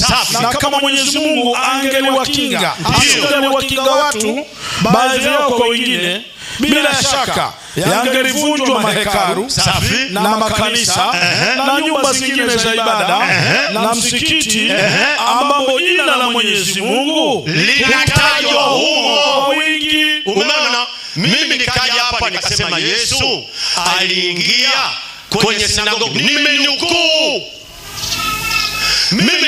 sijasema mimi. Wewe sasa unampinga huyu aliyekuja kusema Yesu aliingia kwenye sinagogi siku ya Sabato. Biblia ndio imesema sinagogi ni msikiti. Mpe asome mwenyewe. Mpelekee hapa. Anajua Biblia nayo pale. Mpe asome mwenyewe. Unataka kukataa Biblia yako leo?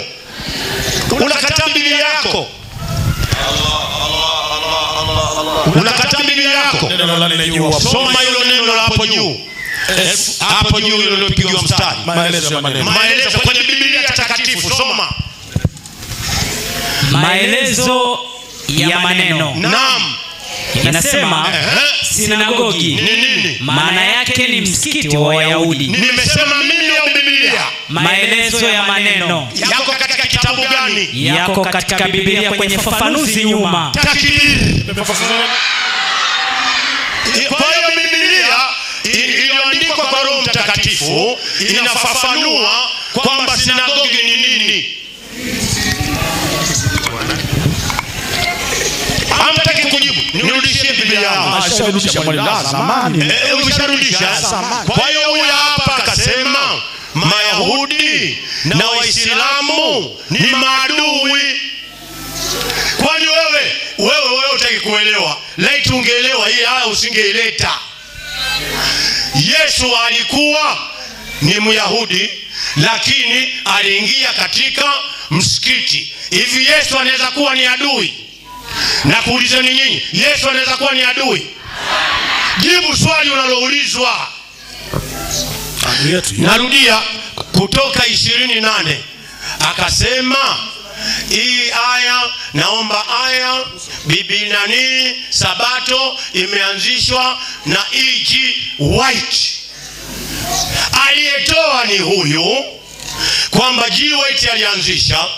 Ndugu yako akaja akathibitisha kwamba huyu mama ni kweli yeye ndiyo aliyekuja kuthibitisha usabato. Sasa unaniuliza mimi tena wakati jamaa yako kathibitisha? Huyu jamaa vipi huyu? Mimi nilizani wewe utakataa kwamba huyu mwanamke hajaanzisha sabato. Mimi nilizani wewe utakataa. Leo mnalo hilo. Leo na bado ngapi? Bado moja. Hapa tunachotaka tuelewane. Kama alafu hebu wewe itukuze siku ya Sabato 28, soma hiyo. Aya inasema ikumbuke siku ya Sabato uitakase. Subiri. Hiki ni kitabu cha Musa. Musa anaambiwa ikumbuke siku ya Sabato uitakase, uikumbuke. Ndio imesema ufanye ibada. Andiko linasema ikumbuke. Si tunaikumbuka, ipo, imefanya sio ya siku ya kufanya ibada. Hapa Musa anaambiwa akumbuke, sio afanye ibada.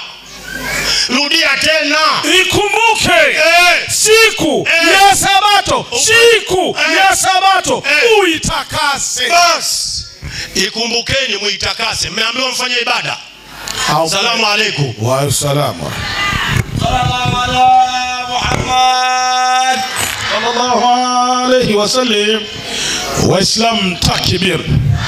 Wakristo haleluya. Wakristo haleluya.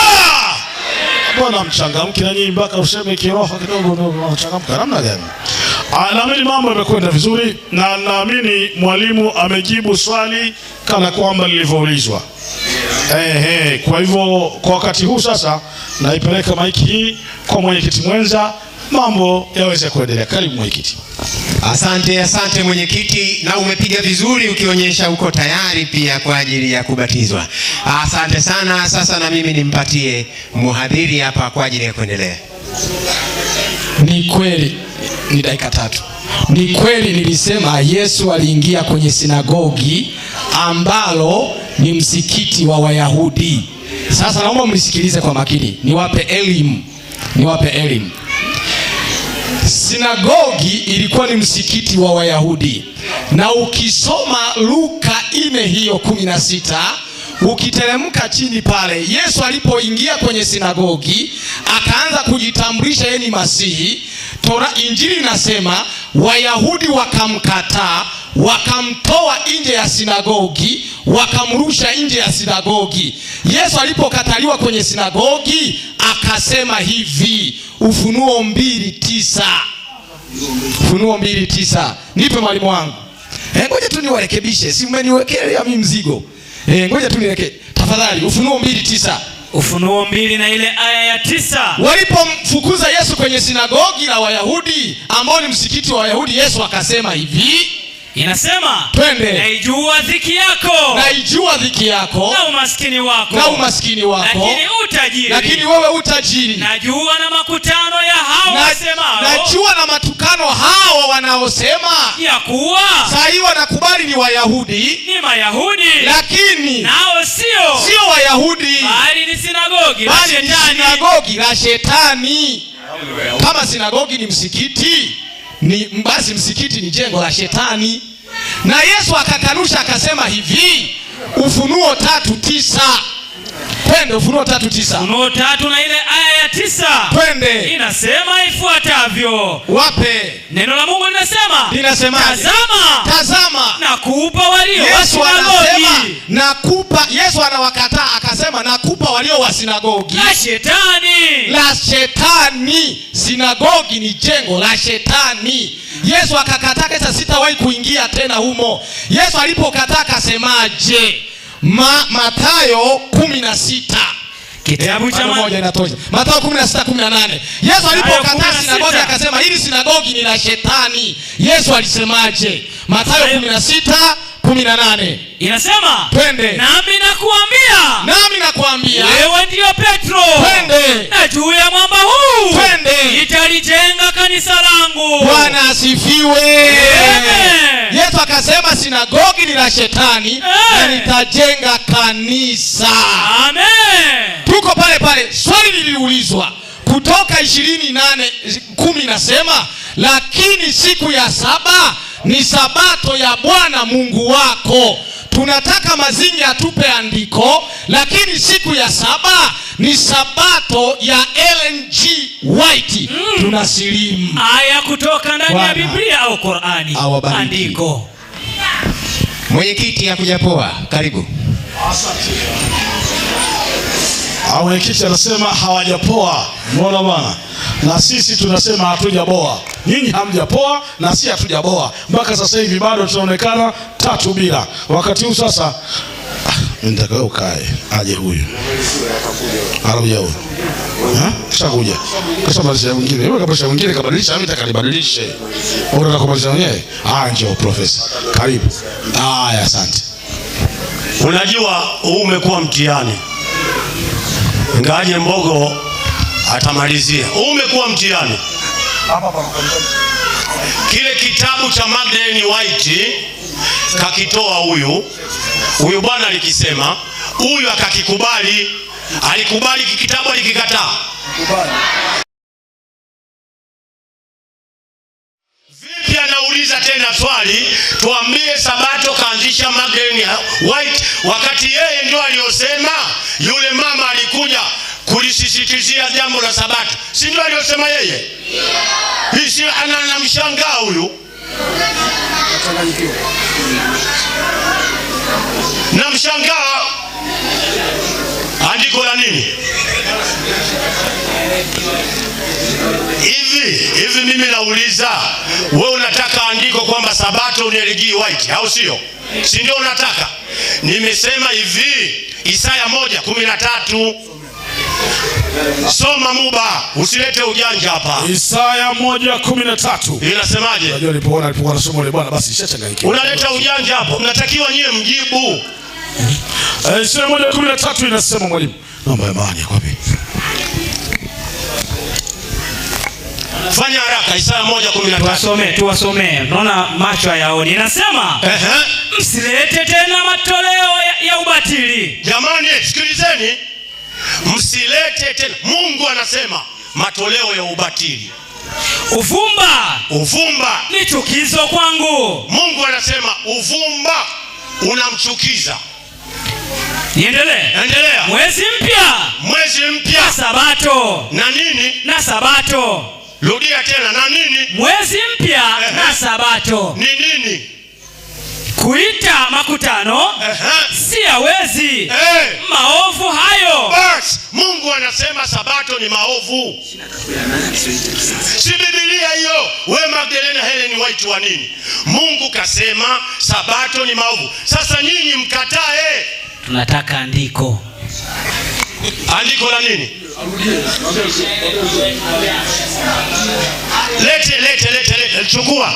Chukua, soma ile. Cheche za uasi. Soma hiyo hapa. Soma hiyo. Na inasoma mwalimu. Basi subiri. Wamesema hivi, wanataka andiko. Kwani mwenyekiti mko ngapi? Alafu walishasema kwamba hivi. Ngoja kidogo. Simamisha muda wangu kwanza. Kwa sababu kitu kimoja. Ngoja kidogo. Huu mkutano mtataka kuvuruga, tutakwenda mwishoni vizuri kabisa. Kwa sababu mlisema msimuinterrupt mzungumzaji. Mimi nilikuwa mwenyekiti nikitaka kusema, mlikuwa mnanizuia. Sasa wewe unasema ni mwenyekiti, unasema mtoa mada, au unasema kama nani wakati ulishauliza? Lengo unataka kuminterrupt mzungumzaji aende kwa akili zako, asifuate maandiko. Aliyeuliza mwingine anakuwa na kihirihiri cha nini sasa? Ndio walimu wa usiku hawa. Leo atakwambia Yesu Mungu, kesho mwana wa Mungu, kesho kutwa mtume. Umeona bwana? Ndio mambo yanavyokwenda tofauti kabisa. Tuwe na utulivu kidogo. Tuwe na utulivu. Narudia tena. Anza dakika 5 zangu waishanivuruga. Naanza dakika 5 hapa. Waishanichafua. Subiri, sasa unakataa nini? Unachokataa kitu gani? Jamani, naanza tena. Msomaji aliyetoa somo alisema usabato umeanzishwa na Magdalene Helen White. Hakutumia haya. Ni kitabu hiki hapa. Kitabu cha kanisa. Narudia tena.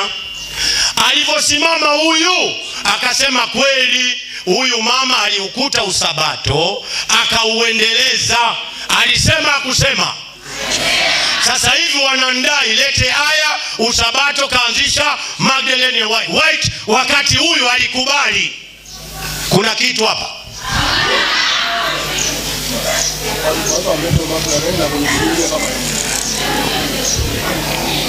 Tusitaki kuvurugana, lazima tuwe. Nyinyi mmeona ile kanisa leo linazama, mnaanza matatizo. Usianze matatizo. Sasa mimi nasema hivi, hakuna aya yoyote katika Biblia Yesu siku ya sabato kaingia kanisani.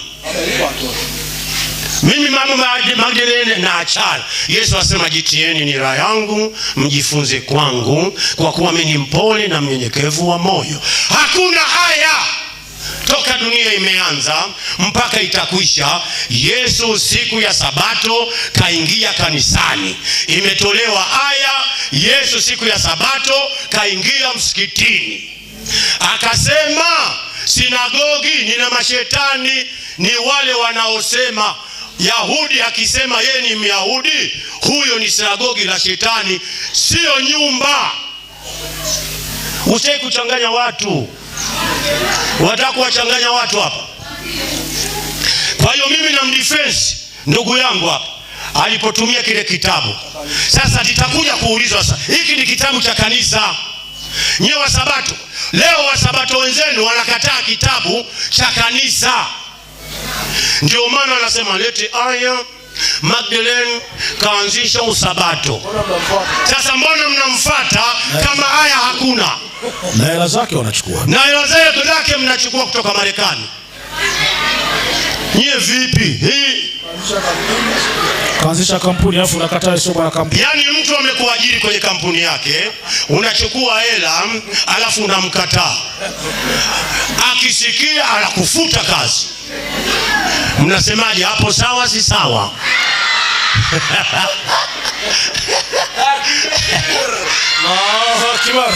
Toka dunia imeumbwa, nimeongea na wasabato wote. Ndio siku ya kwanza wasabato wa Kolo wanamkataa yule mama. Inna lillahi.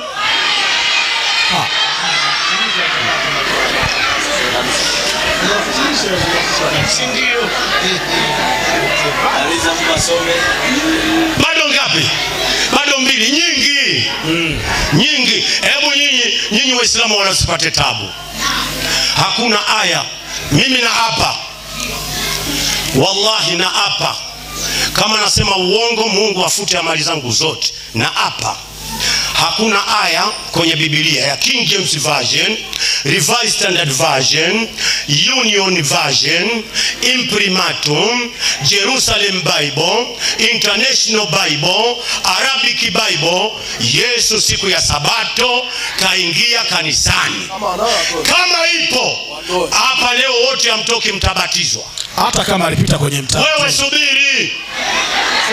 Hamna ujanja hapa. Hapa tufanye joking, hapa tufanye ujanja. Bado ngapi? Bado moja.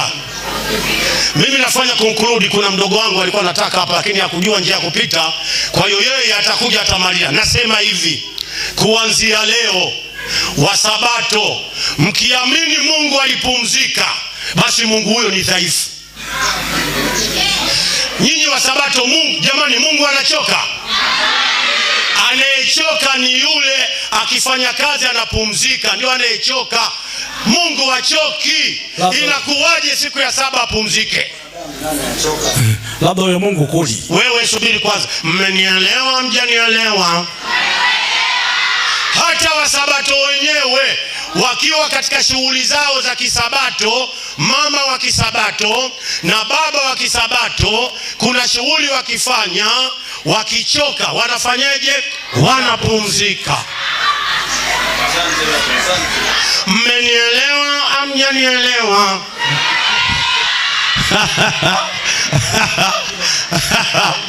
Inna lillahi. Haya, muda tayari sana. Hebu ngoja niwaulize wa Sabato na Waislamu, ni nani alishawahi kuchoka akapumzika? Mkono juu wote. Salamu alaikum.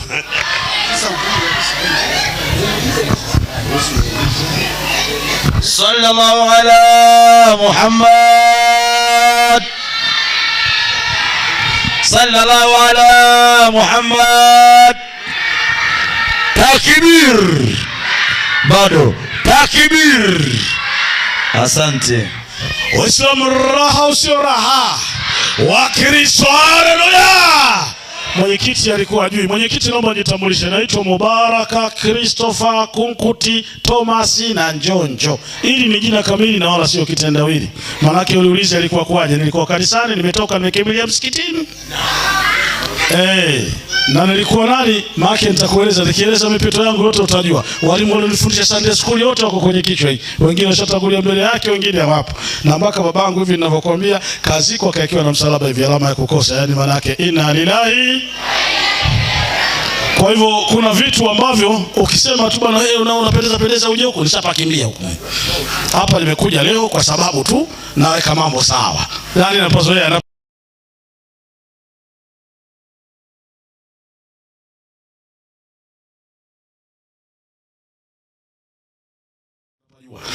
wanajua wote hawa. Najua nini? Na huyu ndio alosilimisha huyu hapa. Huyu mzee huyu. Na ndio maana leo niko naye hapa. Muona nampa support mimi kwa sababu na support najua. Ushanifahamu sisi? Useme la ilaha illa Allah. Tunataka kuuliza maswali, alafu tunaona kuna watu wako nje kule. Waislamu sisi tumeingia humu. Nyinyi mlio nje zetu ni nani? Wakristo au? Kama ni Waislamu ingieni humu ndani. Alafu mwenyekiti, dakika moja kidogo, samani. Nataka niwaambie Waislamu wa Koro, sisi tumetoka Dar es Salaam. Tumeacha shughuli zetu, tumeacha mambo yetu, tumeacha kila kitu chetu. Tumekuja hapa Kolo. Huyu hapa Sheikh Sharifu Firdaus Al-Kadiri na TV yake huyu inakwenda live, anakuwa yupo. Leo ni siku ya dua na ana dua kubwa katika zawia yake Kongoa. Zawia ina maelfu ya watu. Kaacha huyu, kasema anakwenda kumtangaza Mungu na mtume Kolo. Tuseme la ilaha illa Allah. Profesa Habibu Othman Mazinge ana shughuli nyingi za kufanya, ana vitu vingi. Niwaulizeni nyinyi Waislamu wa Koro, mlichangishwa chochote au kuomba kwa ajili ya kuja profesa hapa? Sasa tunashidaje kutoa ushirikiano? Haya yanayofanyika, tunakuja kuwasaidia nyinyi Waislamu wenzetu. Tunakuja kuwaamini nyinyi Waislamu wa Koro. Alafu hakuna mtu anaonyesha mshikamano wala ushirikiano wowote. Ndio mmekaa kama mmwagiwa maji. Tena wengine wanaogopa hata kufika. Sisi tutaondoka, hawa mnabaki nao. Sisi tumekuja kutoa elimu na kuwashughulisha nyie mjue kazi hii tunayofanya kwamba Uislamu ndio dini ya haki, dini ya Mwenyezi Mungu. Kwa tumetoka tumekuja ili lengo mje na nyinyi mtoe mshikamano na ushirikiano pamoja. Kesho sisi hatupo, nyinyi mnabaki nao. Si mnaelewa sasa Kwa lazima ifike pala onyeshe mshikamano, afu mjitoe katika majumba yenu, ili mnadi sehemu kama hiyo yote tungejaa hapa mpaka nje huko. Tungeidhihirisha vizuri imani yetu. Aliwakati shehe, aliwakati. Kaswaif. Naam. Sawa. Umeona? Basi inshallah mimi ndio mwenyekiti sasa au mimi muadhiri au niulize mwenyewe, maana naweza pia. Mimi muhadhiri pia au niulize moja kwa moja? Mwenyekiti tafadhali. Asante mwenyekiti, nakushukuru bwana kuniambia tafadhali. Namleta Sheikh Suleiman. Tafadhali bwana, njoo ujiulize swali. Mwamba wa miambani katika miamba huyo hapa, huyo namleta kwenu. Karibu. Assalamu alaikum wa rahmatullahi wa barakatuh. Wenzetu mpaka sasa hivi bado hawajitambui na hawaeleweki. Tumesoma maandiko, alafu mbaya zaidi swali ambalo aliuliza Sheikh Mazinge wakaja wakapingana wenyewe. Huyu wakati natoa kitabu cha kanisa chenye kuelezea madhehebu, sio usabato na madhehebu mengine yametajwa mpaka kipindi kilichoanzishwa. Ila leo kwa sababu tunaongea na sabato, tukasoma kipengele kile kile, huyu mwalimu alikokuja akakubali. Akasema Ellen Gabriel White ni kweli ameendeleza. Hasa katoa amri kutoka kwa nani? Sheikh Mazinge akatoa andiko ndani ya Biblia sura ya 14 wa Korinto wa kwanza aya 34 kwamba mwanamke hana ruhusa ya kunena katika kanisa. Akiwa na jambo lolote anataka kulijua, akamuulize mumewe nyumbani. Asante. Sasa Ellen Gabriel White kamwacha mumewe kawafuata nyinyi kanisani. Alafu mnakuja hapa mnafuata dini aliyoianzisha kampuni yake, nyinyi mkaigeuza dini. Alafu mkiulizwa maswali mnababaisha. Hebu nisomee Qur'ani kwanza sura ya 10 aya 84. 10:84 Qur'ani inasema, Bismillahirrahmanirrahim. Na Musa akasema. Jamani, kuna mida alisema Waislamu na Mayahudi ni maadui. Sio kweli. Wapo Waislamu ambao ni Mayahudi na kuna Waislamu makafiri kama makafiri wengine hawa. Endelea. Nanyi kaumu yangu. Musa akasema, Musa ni Myahudi, akasema enyi kaumu yangu. Enyi kaumu yangu. Ikiwa ninyi mnamwamini Mwenyezi Mungu, ndio basi mtegemeeni yeye kama ninyi ni Waislamu kweli. Sio ni wasabato kweli, kama ni Waislamu kweli. Kwa hiyo Musa ni Myahudi, wafuasi wake ni Wayahudi, dini yao walikuwa Waislamu, sio wasabato. 3:67 Qur'an. Kisha nitauliza swali. 3:67 Qur'an. Alimusa mpaka Ibrahimu, akasema Ibrahimu ni msabato. Muongo mkubwa wewe. Bismillahirrahmanirrahim. Ibrahimu hakuwa Myahudi wala hakuwa Mkristo. Lakini alikuwa mwongofu, mtii, wala hakuwa katika washirikina. Maliza. Watu wanaomkurubia zaidi Ibrahimu ndio ni wale waliomfuata yeye katika zama zake. Tulia. Kwa hiyo Ibrahimu hakuwa Myahudi wala Mkristo, alikuwa ni Muislamu mwongofu. Sasa swali langu mimi ndogo tu. Imesema katika maandiko kwamba Yesu siku ya Sabato aliingia katika sinagogi ambayo ni msikiti. Swali langu, aya gani kwa mujibu wa Biblia? Sihitaji gazeti wala maelezo. Mungu anasema Yesu aliwahi kuingia katika jengo lenye kuitwa kanisa siku ya Sabato. Wala watakasimama nje tunasema wa Sabato wa mjambo, wala watasalimie kwa nje. Aya gani Yesu aliwahi kulisogelea kanisa siku ya Sabato? Aya ambayo ni Jumamosi. Aya nataka kutoa aya, itolewe aya, sio maelezo wala vipeperushi. Salamu alaikum. Wa alaikum salam. Waislamu takbir. Wakristo haleluya. Mwalimu ameuliza swali, anataka aya ndani ya Biblia.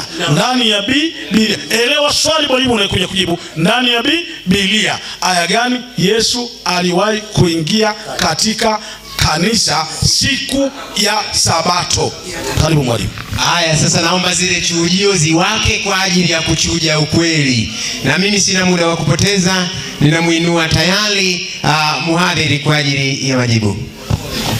Ngoja nimfundishe kwanza. Unajua kitu kinachonishangaza jamani, msione sisi tunanyamaza wakati mwenyekiti wao na maneno mengi. Mwenyezi Mungu ndiye ametufundisha hivyo. Katika Methali 10:19. Ngoja nimsaidie mwalimu. Najua wingi wa maneno sio hoja. Inasema aliye na maneno mengi kwanza hata simamishi mada. Inasemaje? Katika wingi wa maneno. Katika wingi wa maneno wa mwenyekiti hapakosi kuwa na maovu. Hapakosi kuwa na uovu. Tukianza na sisi kutoa maneno kama yeye, jamani kutazuka nini? Bali sisi hatujafundishwa hivyo. Bali yeye msipone tunanyamaza, hatuna cha kusema. Mwenyezi Mungu hajatufundisha hivyo. Dakika zangu 5 nitajibu kuwa na amani. Anyamaze huyu. Sasa mwalimu wangu akasema, kumbuka tulisoma Mwanzo Kutoka. Inasema lakini siku ya 7 ni sabato ya Bwana Mungu. Yeye ndiyo mwenye sabato. Mimi nilikuja kuendeleza sabato kolo, ila kuna mwenye sabato. Na tulimwambia atoe andiko, sabato ni ya Eren. Eren alienda kuendeleza kama nilivyoendeleza mimi hapa koro, akaenda kuendeleza, lakini sabato ni ya Mungu. Akaulizwa, wapi wanawake wanaruhusiwa kwenda kuendeleza kazi ya injili? Ni swali simple. Zaburi 68:11. Zaburi 68:11. 68:11 anasema, Bwana alitoa neno lake. Zaburi 68:11. 68 ndipo nipo hapo. Inasema, Bwana alitoa neno lake. Wanawake watangazao habari ni njema. Wanawake watangazao habari njema. Ni jeshi kubwa. Ni jeshi kubwa. Bwana asifiwe.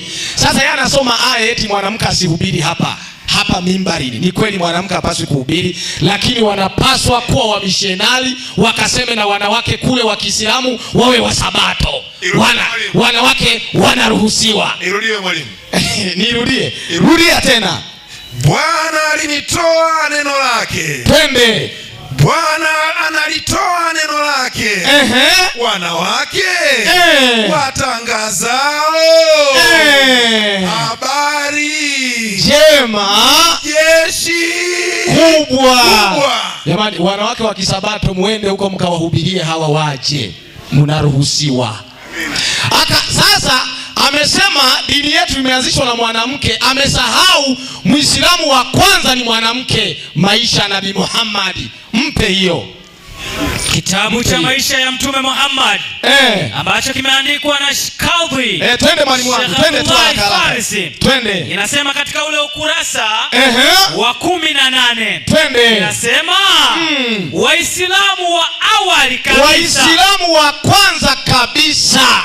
Inaanza juu inasema akafariki bwana Waraka bin Naufal. Nenda Waislamu wa kwanza kabisa. Waislamu wa awali kabisa. Twende. Namba moja. Bibi Khadija binti Khuwailid. Eti nani? Bibi Khadija binti Khuwailid. Sasa Muislamu wa kwanza si ni mwanamke Khadija? Kwani hiyo hajaiona? Hebu malizia. Malizia. Inasema akafariki bwana Waraka bin Naufal. Sawa. Ambaye alikuwa amesha kufa siku. Twende. Zile. Inaendelea nasema. Zikibaki 2 mniambie. Bado moja. Naomba subiri kwanza. Bado moja. Naomba twende Ufunuo. Nilieleza amesema wapi Yesu kaingia kwenye kanisa. Nilieleza ngoja tu. Nilieleza kwamba Yesu aliingia kwenye sinagogi la Wayahudi siku ya Sabato. Tena maandiko yanasema ilikuwa desturi yake, kawaida yake kufanya ibada siku ya Sabato. Hiyo siku kaenda kwa Wayahudi wakamfukuza. Akasema hili limekuwa sinagogi la shetani, na akasema nitaanzisha kanisa. Sasa hili kanisa ni mali ya nani? Ufunuo 22:16. Ufunuo 22 na ile aya ya 16. Twende. Nasema mimi Yesu nimemtuma malaika wangu washuhudie ninyi mambo haya katika makanisa. Yesu mwenyewe anatumaga malaika wake makanisani. Jamani, Bwana asifiwe. Maana alisema nitalijenga kanisa langu, na akaanza kutuma malaika kwenye kanisa. Sasa atatuma malaika yasiende kanisani. Wa inna lillahi wa inna ilaihi rajiun. Amen. Asante Waislamu, takbir. Wachoyo. Haya, Wakristo Bwana Yesu asifiwe. Amen. Tena kama watu waligoma hata kwamba sio binadamu na tuko nao hapa. Haya, mwenyekiti, tafadhali nikukaribishe. Na mimi namleta moja kwa moja kwa sababu nimeambiwa na maneno mengi ndio asili ya binadamu. Na wenzangu naona na maneno machache lakini wanahubiri na nimepewa andiko. Sasa nazuiwa hapa nisome maandiko, nayo maandiko lukuki, ila mwalimu akija na mimi nitanisaidia walau na mimi niweze kuyasoma. Karibu mwalimu. Assalamu alaikum wa rahmatullahi wa barakatuh. Huyu mwalimu anatia aibu kabisa. Hivi swali langu nimeuliza Yesu kamtuma malaika nani? Nimeuliza aya gani Yesu ameingia katika jengo linaloitwa kanisa siku ya Sabato? Sio ndio anaingia.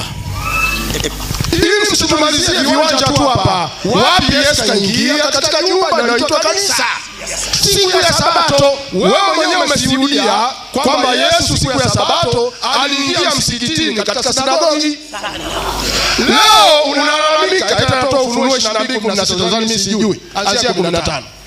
22 16 anzia 15. Nianzie 15 Na Ufunuo wa Yohana anasema 15 ndio.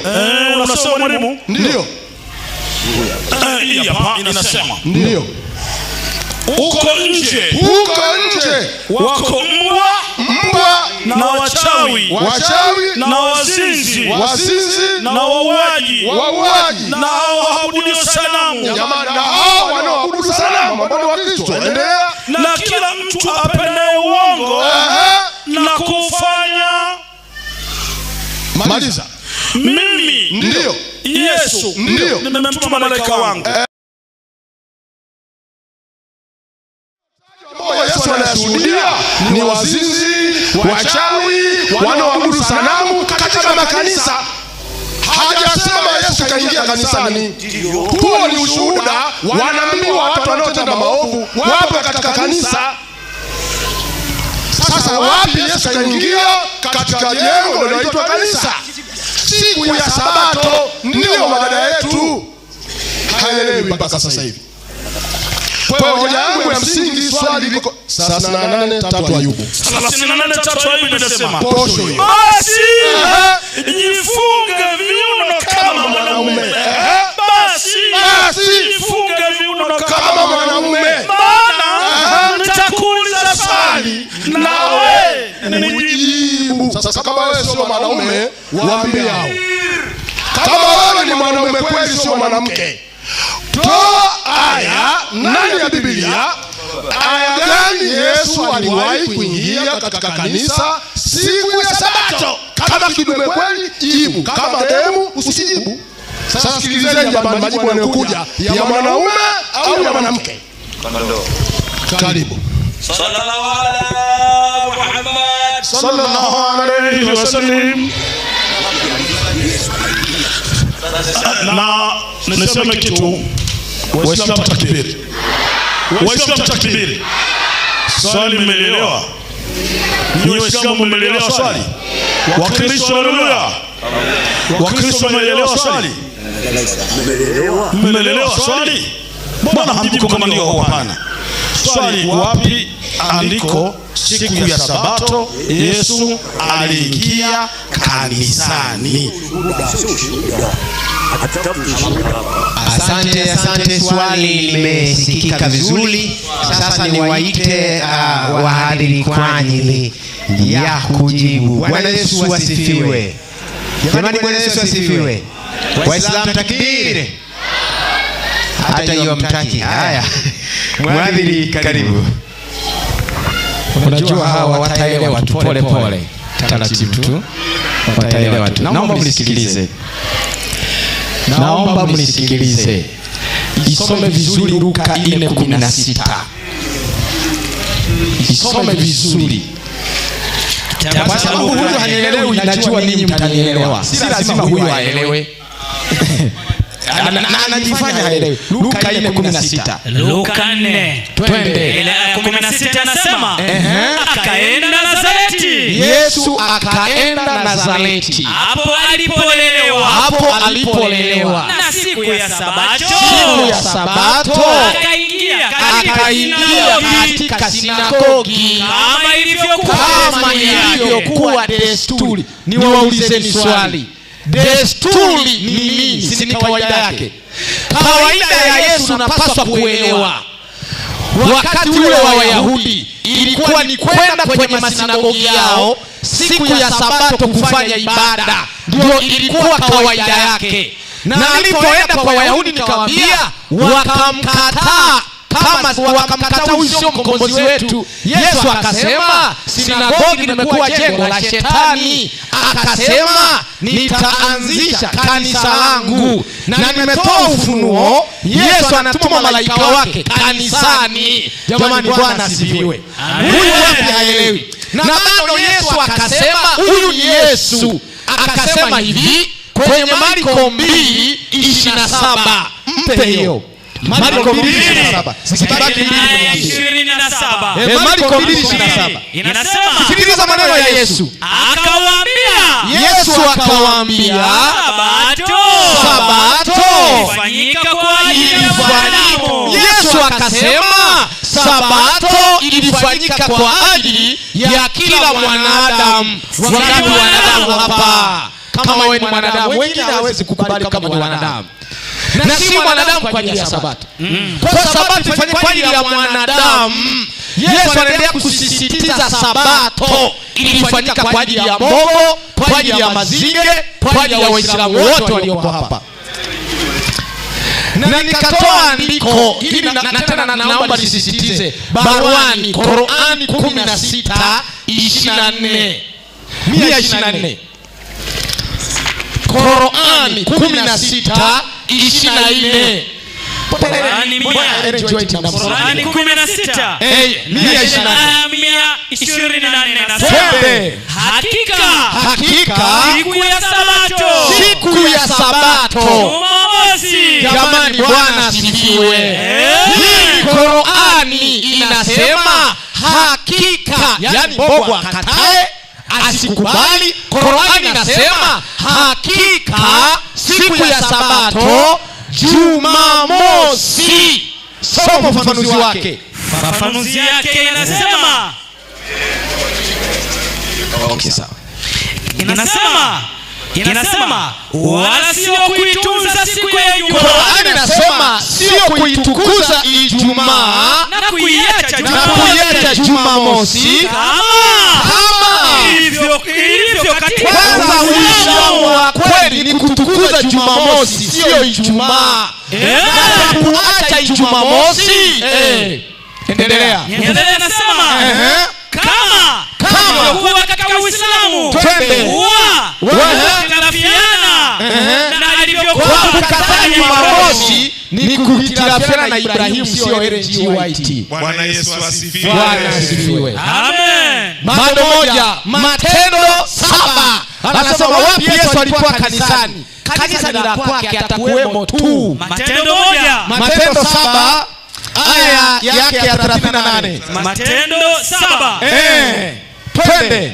Matendo 7:38. Kitabu kile cha Matendo 7 na ile aya ya 38. Maliza. Matendo 7 na ile aya ya 38, neno la Bwana linasema, twende mwalimu wangu. Yeye ndiye kuwa katika kanisa jangwani. Haleluya. Amen. Bwana Yesu asifiwe. Amen. Ndugu zangu Waislamu, natoa wito kwa lugha ya upendo. Karibuni katika ibada ya Sabato na Bwana atawabariki. Amina. Asante sana. Jamani, nafikiri baada ya Sheikh Mazinge kuzungumza, atakayozungumza na ndugu zetu Waislamu, Wakristo wote tawaomba tubaki. Wakristo wote tawaomba tubaki baadaye. Asante sana. Asante sana. Sasa mwenyekiti, kwa ajili ya kumuita shehe ni kukaribishe pia. Asante sana mwenyekiti mwenza. Waislamu takbir. Waislamu takbir. Silongwa mbali, sitendwa. Wenyewe mtakuwa mshaelewa. Maana silongwa mbali, sitendwa mbali. Profesa, karibu inshallah. Assalamu alaykum wa rahmatullahi wa barakatuh. Haya. tumemaliza majibu mnayo nyinyi. Kama mmeonyesha Yesu aliingia kanisani, basi mkaribie kanisani. Kama hakuna, likimbieni kanisa. Sawa si sawa? Unaulizwa kingine, unajibu kingine. Inna lillahi haki ya Mungu. Hii dunia ina watu yani Mungu kaumba watu akawapa akili nyingi, wengine akawapa akili ndogo. Haki ya Mungu tena. Hivi mimi nataka nimalize, nataka kuongea na nyinyi. Naomba tunafanya conclusion. Na huyo akija, na wewe ukija conclude tutamalizia. Sasa unachalalamika nini?